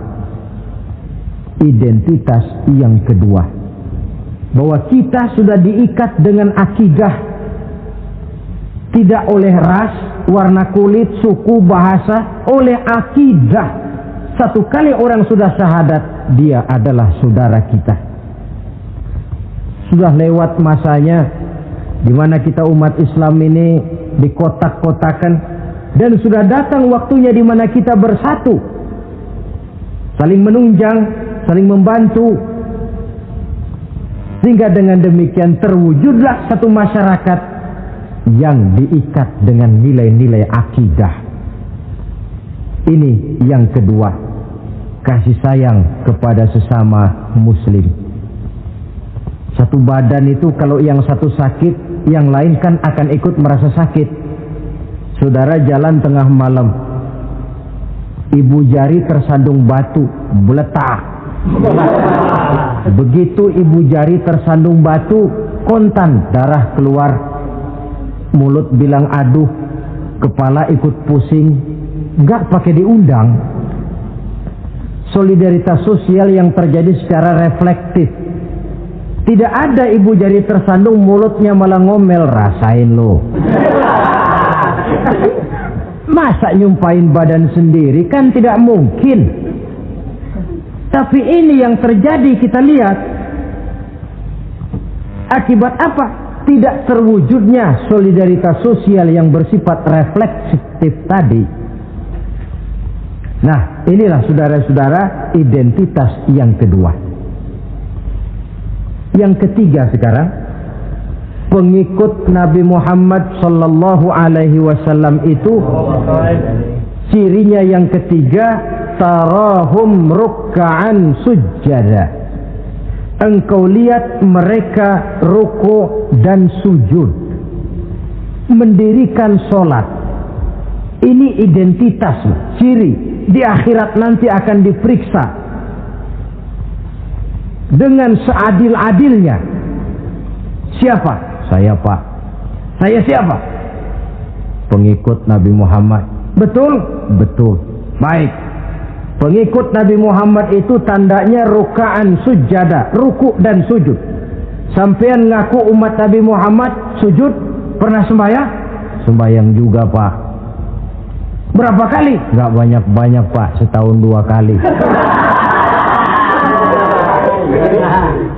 Kapan itu? Idul Fitri sama Idul Adha. Kata petugas, syarat kurang, minggir. Sebab sering dikatakan sholat itu kan ada yang harian, ada yang mingguan, ada yang tahunan. Ada yang sholatnya harian. Yang harian ini juga 2 macam, ada yang belang-belang, ada yang mulus. Kalau yang belang-belang itu kalau zuhur sholat, asar out. Asar kepegang, maghribnya melayang. Maghrib ketangkep, isaknya terbang. Itu lumayan ketimbang yang seminggu sekali cuma Jumat saja. Yang Jumat pun agak lumayan lah daripada yang setahun 2 kali cuma Idul Fitri dan Idul Adha.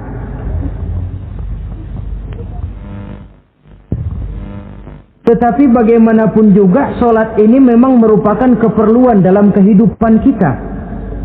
Ciri identitas yang memperkaya kepribadian. Pengikut Nabi orangnya ruku dan sujud. Sehingga di zaman sahabat tadi kondisi mereka digambarkan kalau siang seperti kuda perang, tetapi kalau malam seperti pendeta. Maksudnya apa? Di medan perang mereka gagah, tapi kalau sudah ruku dan sujud bukan main khusyuknya. Ruku dan sujud. Dengan kata lain, ciri pengikut Nabi Muhammad orangnya mendirikan sholat. Nah, masalahnya sekarang apa perlunya sholat dalam kehidupan kita? Yang jelas dia untuk menggembirakan Allah kok. Se-ASEAN orang tidak ada yang sholat, Allah tidak akan berhenti jadi Tuhan. Manfaatnya akan kembali kepada kehidupan. Nah, apa perlunya sholat dalam kehidupan kita? Ada beberapa hal yang bisa kita angkat ke permukaan tentang perlunya sholat ini. Jadi sholat itu perlunya kita, sehingga suatu saat nanti kita tidak lagi berkata saya wajib sholat, tapi kita akan berkata saya perlu sholat. Apa perlunya sholat dalam kehidupan kita? Pertama, sholat itu membuat orang rendah hati, tidak melonjak menjadi angkuh dan sombong. Yang kedua, sholat itu membuat orang tahu diri. Yang ketiga, sholat itu mendatangkan ketenangan jiwa dan ketentraman batin lantaran orang punya sandaran vertikal kepada Allah. Sehingga agama menekankan benar ini bukan cuma untuk kita, tapi juga anak kita, keturunan kita. Sehingga Nabi mengajarkan, ajari, didik anak-anakmu sholat pada umur 7 tahun. Kalau umur 10 tahun mereka sudah berani meninggalkan sholat, pukul.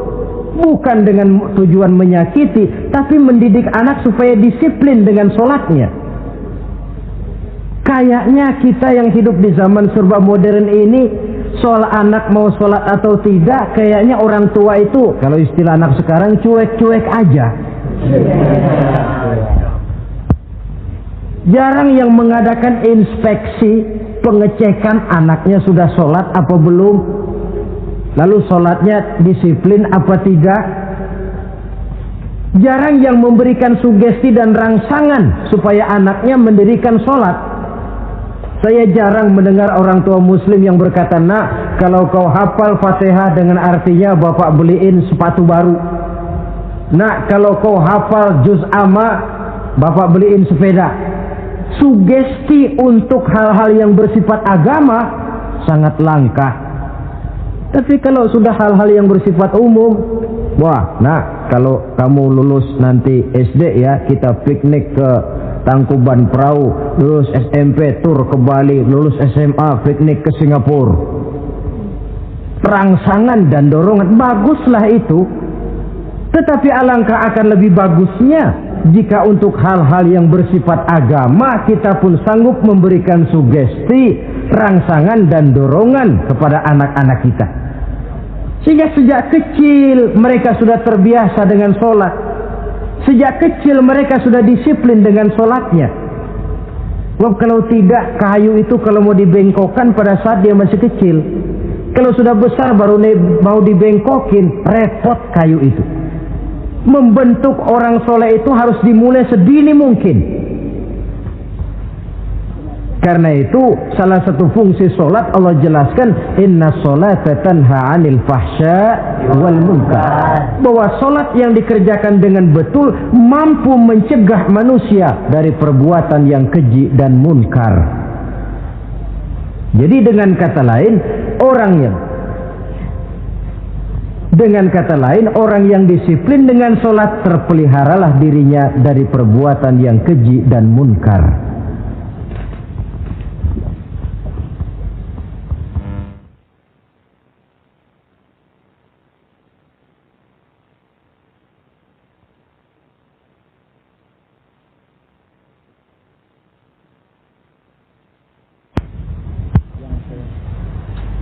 Hadirin yang saya hormati, suatu kenyataan barangkali yang memang tidak bisa kita pungkiri, bahwa kemajuan ilmu pengetahuan dan teknologi sekarang ini makin mengagumkan.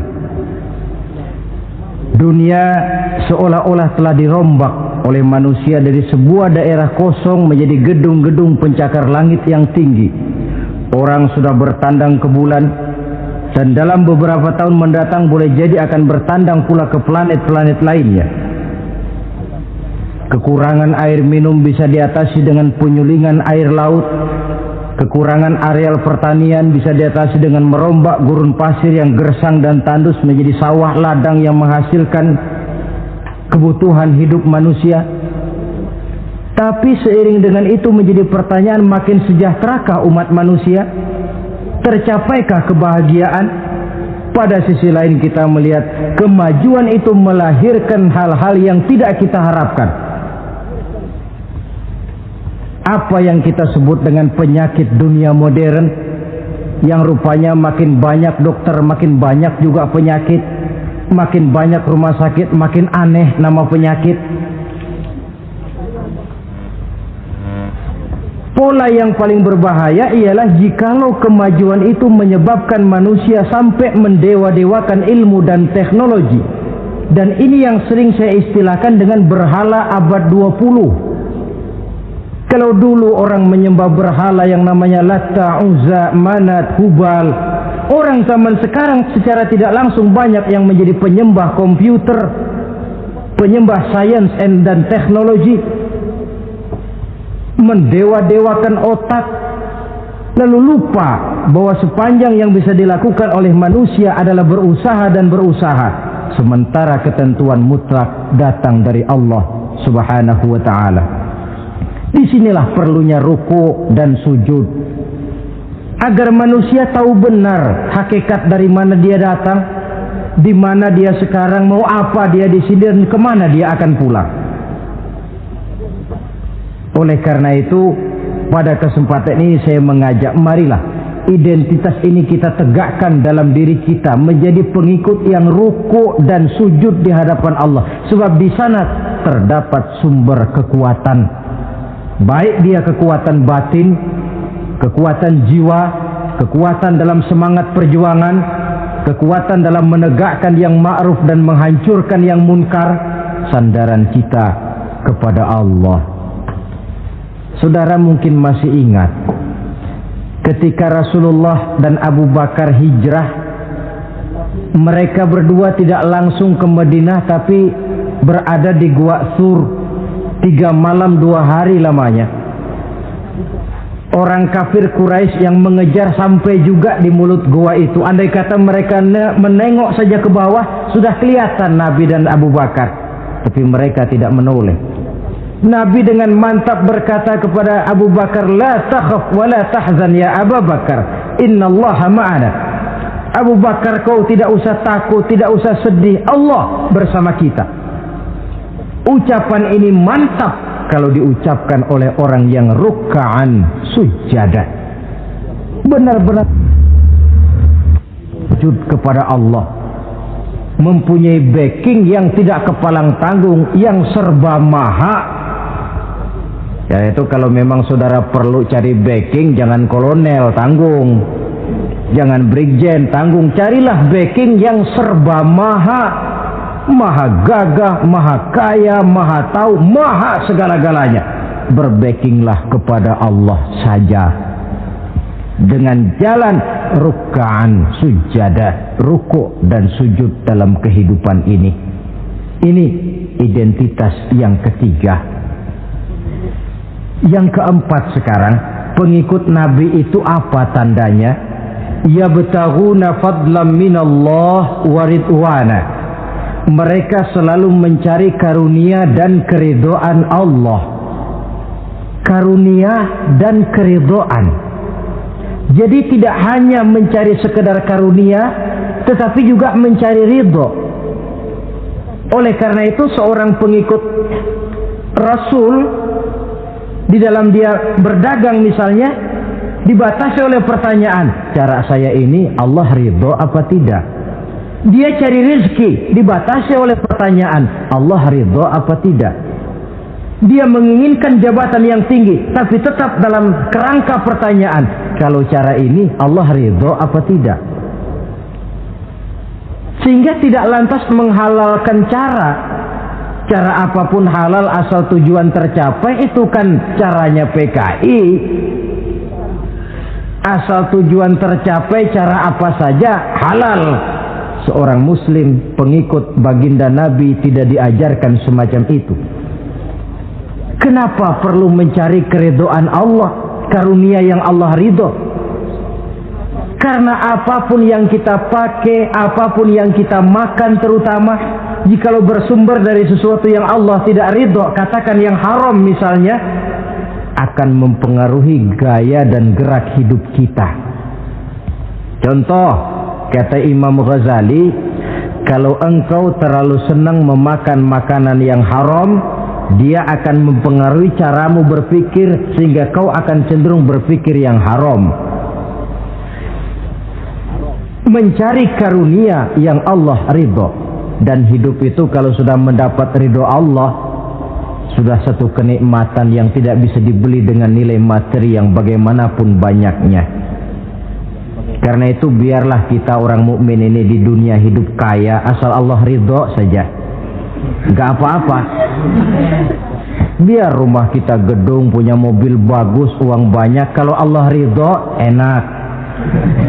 Daripada sudah melarat tinggal di pinggir kali, rumahnya gubuk, Allah marah lagi. Kapan mau senang orang macam begitu? Jadi biarlah kita ini bahagia di dunia, asal di akhirat masuk surga. Nggak apa-apa. Mencapai kebahagiaan di dunia dan di akhirat. Cari karunia Allah sebanyak-banyaknya. Karena memang bumi dan segala fasilitasnya diperuntukkan bagi manusia. Dan karunia Allah itu ada dimanapun kita pergi. Dahulu ketika turun perintah hijrah, sebagian sahabat berpikir-pikir, kalau saya hijrah ke Madinah, di Madinah mau makan apa saya? Ini Mekah kan jelek-jelek, kampung sendiri.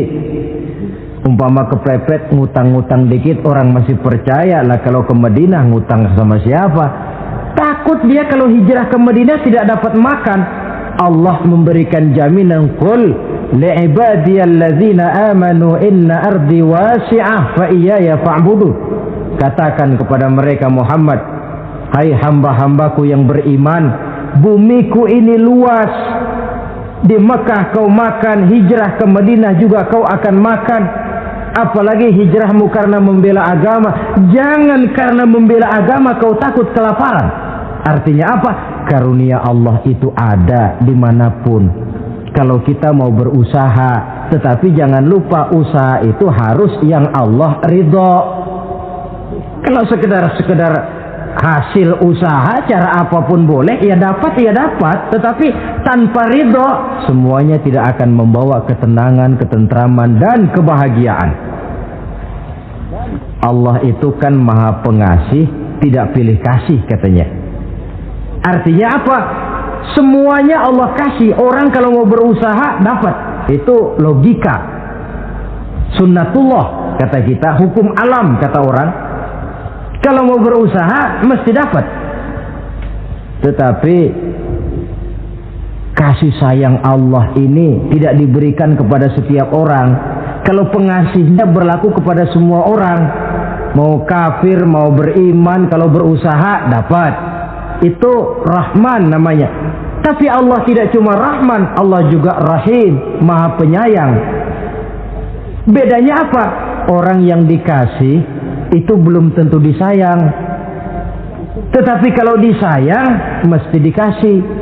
Kalau tidak dikasih tentu ada pertimbangan lain untuk kepentingan kita. Misalnya anak kita baru kelas 1 SMP datang, Pak beliin motor buat sekolah. Kita lalu menilai anak ini nggak ada motor saja kadang-kadang jarang sampai ke sekolah, apalagi dibeliin motor, bisa dari rumah berangkat ke sekolah nggak sampai. Tidak dibelikan bukan karena tidak sayang, justru karena sayangnya ada pertimbangan lain untuk kepentingan si anak. Tetapi kadang-kadang anak sendiri berpikirnya lain. Bapak katanya sayang, minta dibeliin motor saja tidak dibelikan. Dia menilai orang tuanya tidak sayang, padahal justru sayangnya lalu tidak dibelikan. Begitulah satu contoh kecil dari keridhaan Allah ini. Jika Allah sudah memberikan ridhonya kepada kita, segala yang kita mau diberikannya. Kalau tidak juga diberikan, tentu ada manfaatnya untuk kemaslahatan kita. Allah maha tahu. Misalnya orang mengeluh, saya akan sembahyang rajin, ngapa rezeki seret bener sih? Apa saya berhenti lagi sholat? Allah lebih tahu maslahatnya. Barangkali potongan kayak kita ini kalau diberikan rezeki banyak sedikit lalu berhenti ke masjid. Rezeki lu segini aja dah, lu jadi rajin ke masjid. Ada manfaatnya buat kepentingan kita. Mencari karunia yang Allah ridho. Dalam alam yang terbentang luas ini karunia Allah terhampar luas. Tinggal kita mencari, dan untuk mencari itu diperlukan keahlian. Keahlian hanya timbul karena pendidikan. Makin ke depan persaingan hidup makin tajam tanpa membekali diri.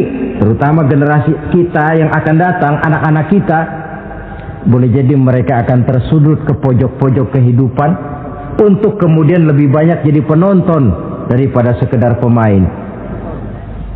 Dan kerugian akan kembali kepada kita. Karena itu cari karunia Allah sebanyak-banyaknya, tapi dengan garis bawah yang Allah ridho. Sekali lagi, carilah karunia Allah sebanyak-banyaknya dalam kehidupan ini, tetapi dengan menggarisbawahi yang Allah ridho. Inilah identitas yang keempat. Yang kelima sekarang, identitas yang terakhir, simahum fi wujuhihim min atharis sujud. Di muka mereka ada tanda bekas sujud. Ini pengikut Rasulullah sallallahu alaihi wasallam. Bekas sujud, iya. Apa bekas sujud itu? Apa jidatnya hitam kebanyakan sujud? Mungkin. Karena rajin sujud lalu berbekas. Boleh jadi. Tapi soal hitam di jidat sih gampang digosok-gosok. Yang terpenting asarus sujud di sini dalam bentuk sikap mental. Apa sikap mental yang saya maksud? Orang yang rajin sujud itu lalu membekas dalam kehidupannya pengaruh sujud. Apa pengaruh sujud? Karena rajin sujud timbul ikhlasnya. Sudah berbuat, yang penting itu Allah. Orang lain mau tahu atau tidak, orang lain mau puji atau tidak, yang penting Allah. Sebab kalau sudah dia usolli fardal maghribi Allahu Akbar, dia tinggalkan dunia dan seluruh isinya. Naik dia menghadap Allah. Selamat tinggal sebentar dunia, nanti saya balik lagi. Yang ada cuma dia dan Allah dalam dialog langsung. Timbul keikhlasan, terjemahannya dalam kehidupan. Berbuat tanpa pamrih, tidak suka menepuk jasa dan menghitung jasa. Sebab biasa orang itu kalau sedang perang tidak sempat ngaku jadi pahlawan, tapi kalau perang sudah selesai nggak kenal bedil ngaku pahlawan. Kalau perang sedang berkecamuk, jarang yang mengaku pahlawan. Kalau sudah perang selesai, masing-masing nepuk dada. Seorang yang ikhlas, seorang yang berbuat tanpa pamrih, dan ini pengaruh sujud dalam kehidupan. Lalu apalagi timbul jujurnya. Kenapa? Kalau dia sholat zuhur 4 rakaat, lalu umpama selesai 3 rakaat dia salam, orang lain tentu tidak tahu dia korupsi 1 rakaat. Tapi kenapa tidak dia lakukan? Ada Allah sih yang tahu. Timbul kejujuran, disiplin murni yang berakar dari hatinya sendiri. Lalu apa lagi? Kesabaran. Dilatih lewat sholat. Kalau belum selesai 4 rakaat, jangan berhenti sholat isya umpamanya. Dan banyak lagi pengaruh-pengaruh asarus sujud. Ini di dunia. Di akhirat nanti kata Nabi, inna ummati ya'tuna yaumal qiyamah ghurran muhajjalin min asaril wudu. Umatku di hari kiamat nanti akan datang menghadap Allah dengan muka berseri-seri dari sebab air wudu. Mukanya bersinar-sinar karena di dunia rajin wudu. Sehingga barangkali di akhirat nggak perlu ngaku-ngaku kita. Ya Rasulullah, saya umatmu, tidak perlu. Rasulullah lihat sendiri, wah ini mukanya bersinar-sinar. Ta'ali ummati, umatku sini, umatku sini. Kalau di dunia rajin kena air wudu.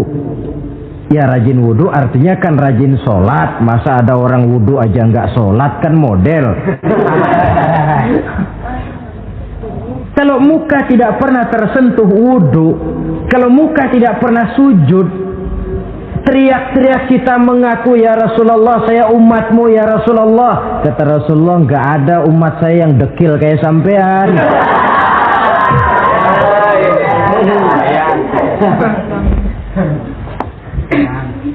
Itulah sebabnya pada kesempatan ini saya mengajak mari membiasakan diri berwudu.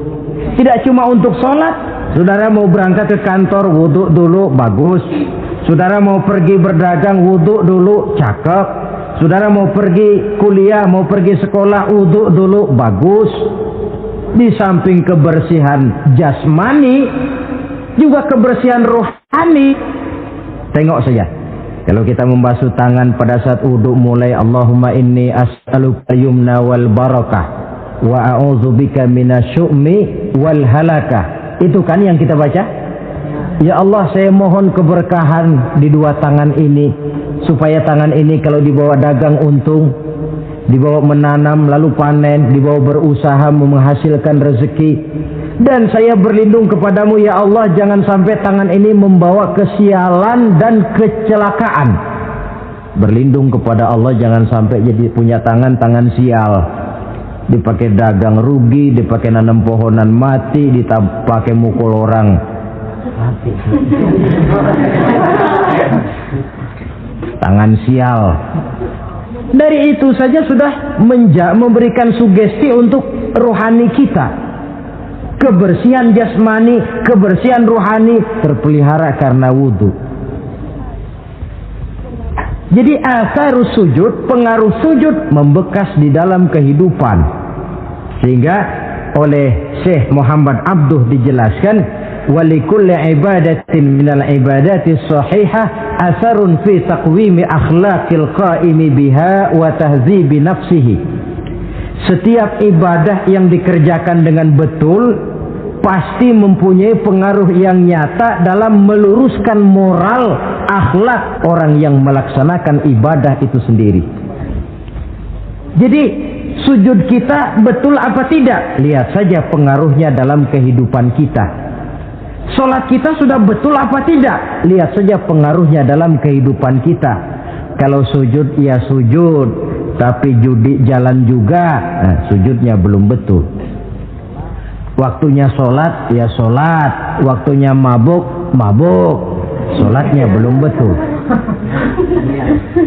Waktunya ruku ya ruku, giliran nyolong, sholatnya belum betul.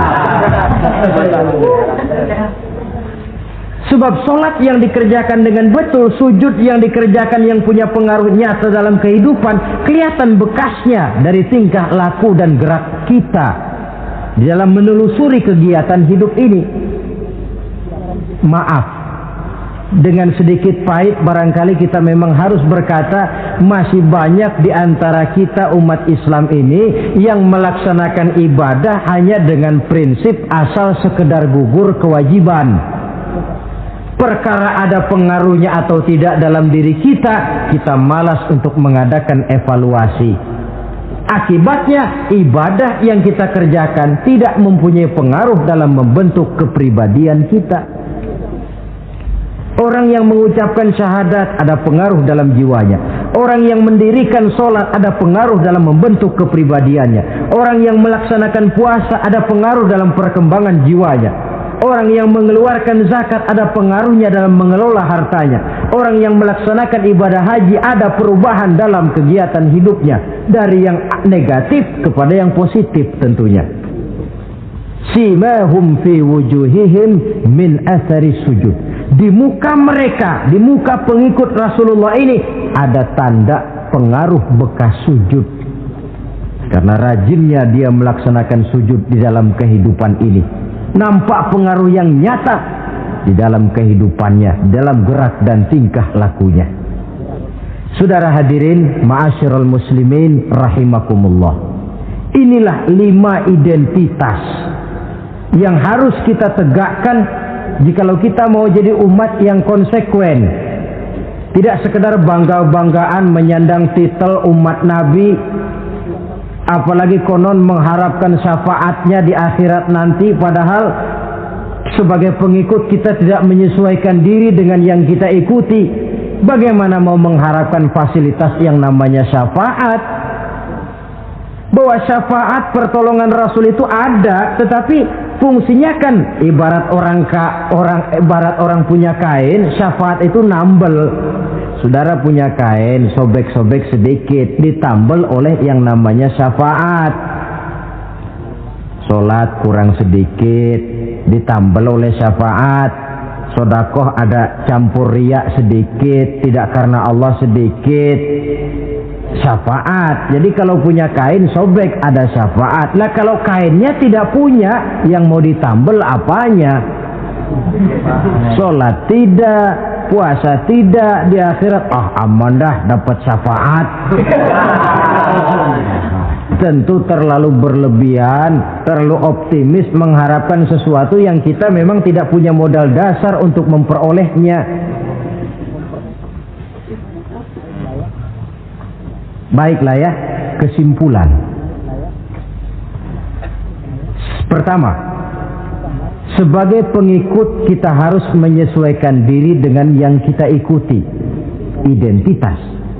Suatu umat hanya akan berwibawa, hanya akan dihitung dan dipandang orang kalau dia tegak dengan identitasnya. Kalau macan sudah kehilangan sifat galaknya, orang tidak takut lagi kepada macan. Dan kalau kambing sudah kehilangan sifat jinaknya, banyak orang takut miara kambing. Kalau umat Islam sudah kehilangan identitasnya, dia akan menjadi umat yang kehilangan wibawa dan tidak pernah ditakuti oleh musuh-musuhnya. Seenaknya saja orang mengacak-acak kehidupan kita sebagai umat kalau tidak punya identitas. Yang kedua, kesimpulan yang kedua, identitas itu bisa kita ringkaskan. Pertama, tegak dengan keyakinan inna dina indallahil Islam. Menumbuhkan fanatisme agama dalam arti berpegang teguh kepada agama. Menempatkan toleransi pada tempatnya yang wajar. Tidak mencampur adukan semua agama. Tegas di dalam mempertahankan akidah.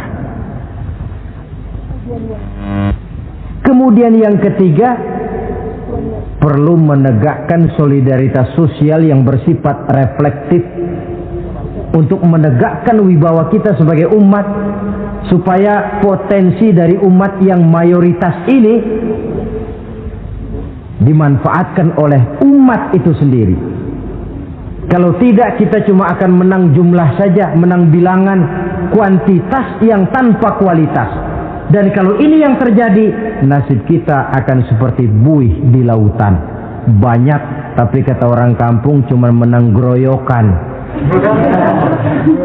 Tidak punya daya dan kekuatan, dicampakkan orang ke kiri dan ke kanan, hanyut oleh arus. Bukan menciptakan arus, tapi malah hanyut oleh arus. Bukan menciptakan model, tapi malah mengikuti model. Bukan menciptakan irama tersendiri, malah diatur oleh irama orang lain. Ini yang menyebabkan ironi. Tegaklah dengan kesatuan dan persatuan, dengan lebih memperbanyak mencari titik-titik persamaan dan bukan memperbesar titik-titik perbedaan. Yang keempat, rukuk dan sujud sebagai sandaran vertikal kepada Allah.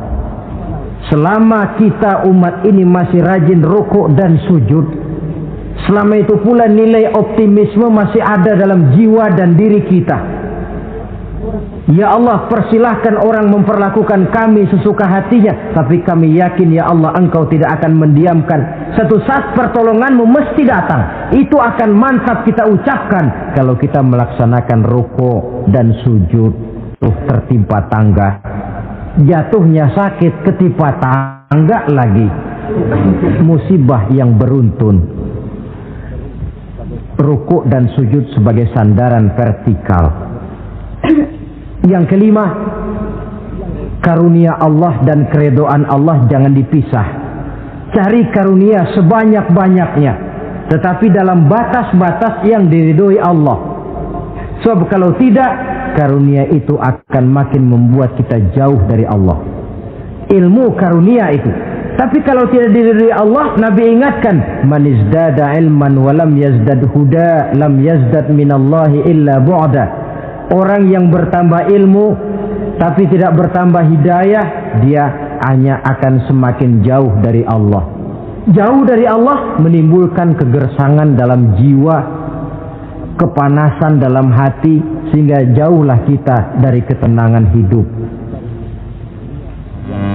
Karunia yang Allah ridho, dan Islam melarang umatnya untuk berpangku tangan menunggu keajaiban dari langit. Berusaha, berikhtiar, berdoa lalu bertawakal kepadanya. Yang terakhir, hendaknya ibadah yang kita kerjakan dievaluir, ditinjau kembali apa pengaruhnya dalam kehidupan kita. Sebab setelah selesai melaksanakan suatu ibadah, hendaknya nilai ajaran yang terkandung dalam ibadah itu bisa kita terjemahkan dalam kehidupan kita. Sehingga gerak kita dalam sholat dengan tingkah laku kita di luar sholat ada kesinambungan. Gerak kita di dalam bulan Ramadan dengan tingkah laku kita di luar Ramadan ada kesinambungan. Namanya ibadah yang kita kerjakan ada pengaruhnya dalam memperbaiki kehidupan kita. Dengan satu prinsip, ibadah itu kita kerjakan adalah kemanfaatannya kembali kepada kehidupan kita. Saudara hadirin yang saya hormati, inilah pembicaraan kita pada pertemuan kita kali ini. Dengan harapan tentunya dalam memperingati Maulid kita tidak hanya sekedar melakukan satu tradisi, tidak hanya sekedar hura-hura, tidak hanya sekedar ikut-ikutan, sebab bagaimanapun peringatan semacam ini bukan tujuan. Ini cuma sekedar alat. Kalau peringatannya yang jadi tujuan, selesai memperingati, selesai sudah. Kayak saudara tujuannya mau ke Bogor, kira-kira kalau sudah sampai Bogor pulang lagi enggak? Pulang. Kenapa? Tujuan sudah tercapai. Tujuannya cuma memperingati Maulid. Sudah selesai. Ya sudah selesai segala-galanya. Yang tidak sholat kembali tidak sholat, yang teler kembali teler. Pokoknya kan udah Maulid. Itu kalau dijadikan tujuan. Maulid sekali lagi bukan tujuan, cuma sekedar alat. Tujuan kita diantaranya mencari identitas, menyesuaikan diri sebagai seorang pengikut dengan Rasulullah yang kita ikuti itu. Inilah pembicaraan kita kali ini. Mudah-mudahan 5 identitas ini Allah berikan kekuatan untuk bisa kita tegakkan dalam diri kita masing-masing, sehingga kebanggaan sebagai pengikut Nabi dibuktikan dengan amal perbuatan kita. Terima kasih banyak atas segala perhatian. Mohon maaf atas segala kekurangan. Usikum wa iyaya bitaqwallah. Wassalamualaikum warahmatullahi wabarakatuh. Waalaikumsalam warahmatullahi wabarakatuh. Alhamdulillah, semoga ceramah ini menjadi pengingat dan sumber keberkahan bagi kita semua. Dukung terus dakwah ini dengan subscribe, like, dan share channel ngaji di Teras Online. Wassalamualaikum warahmatullahi wabarakatuh.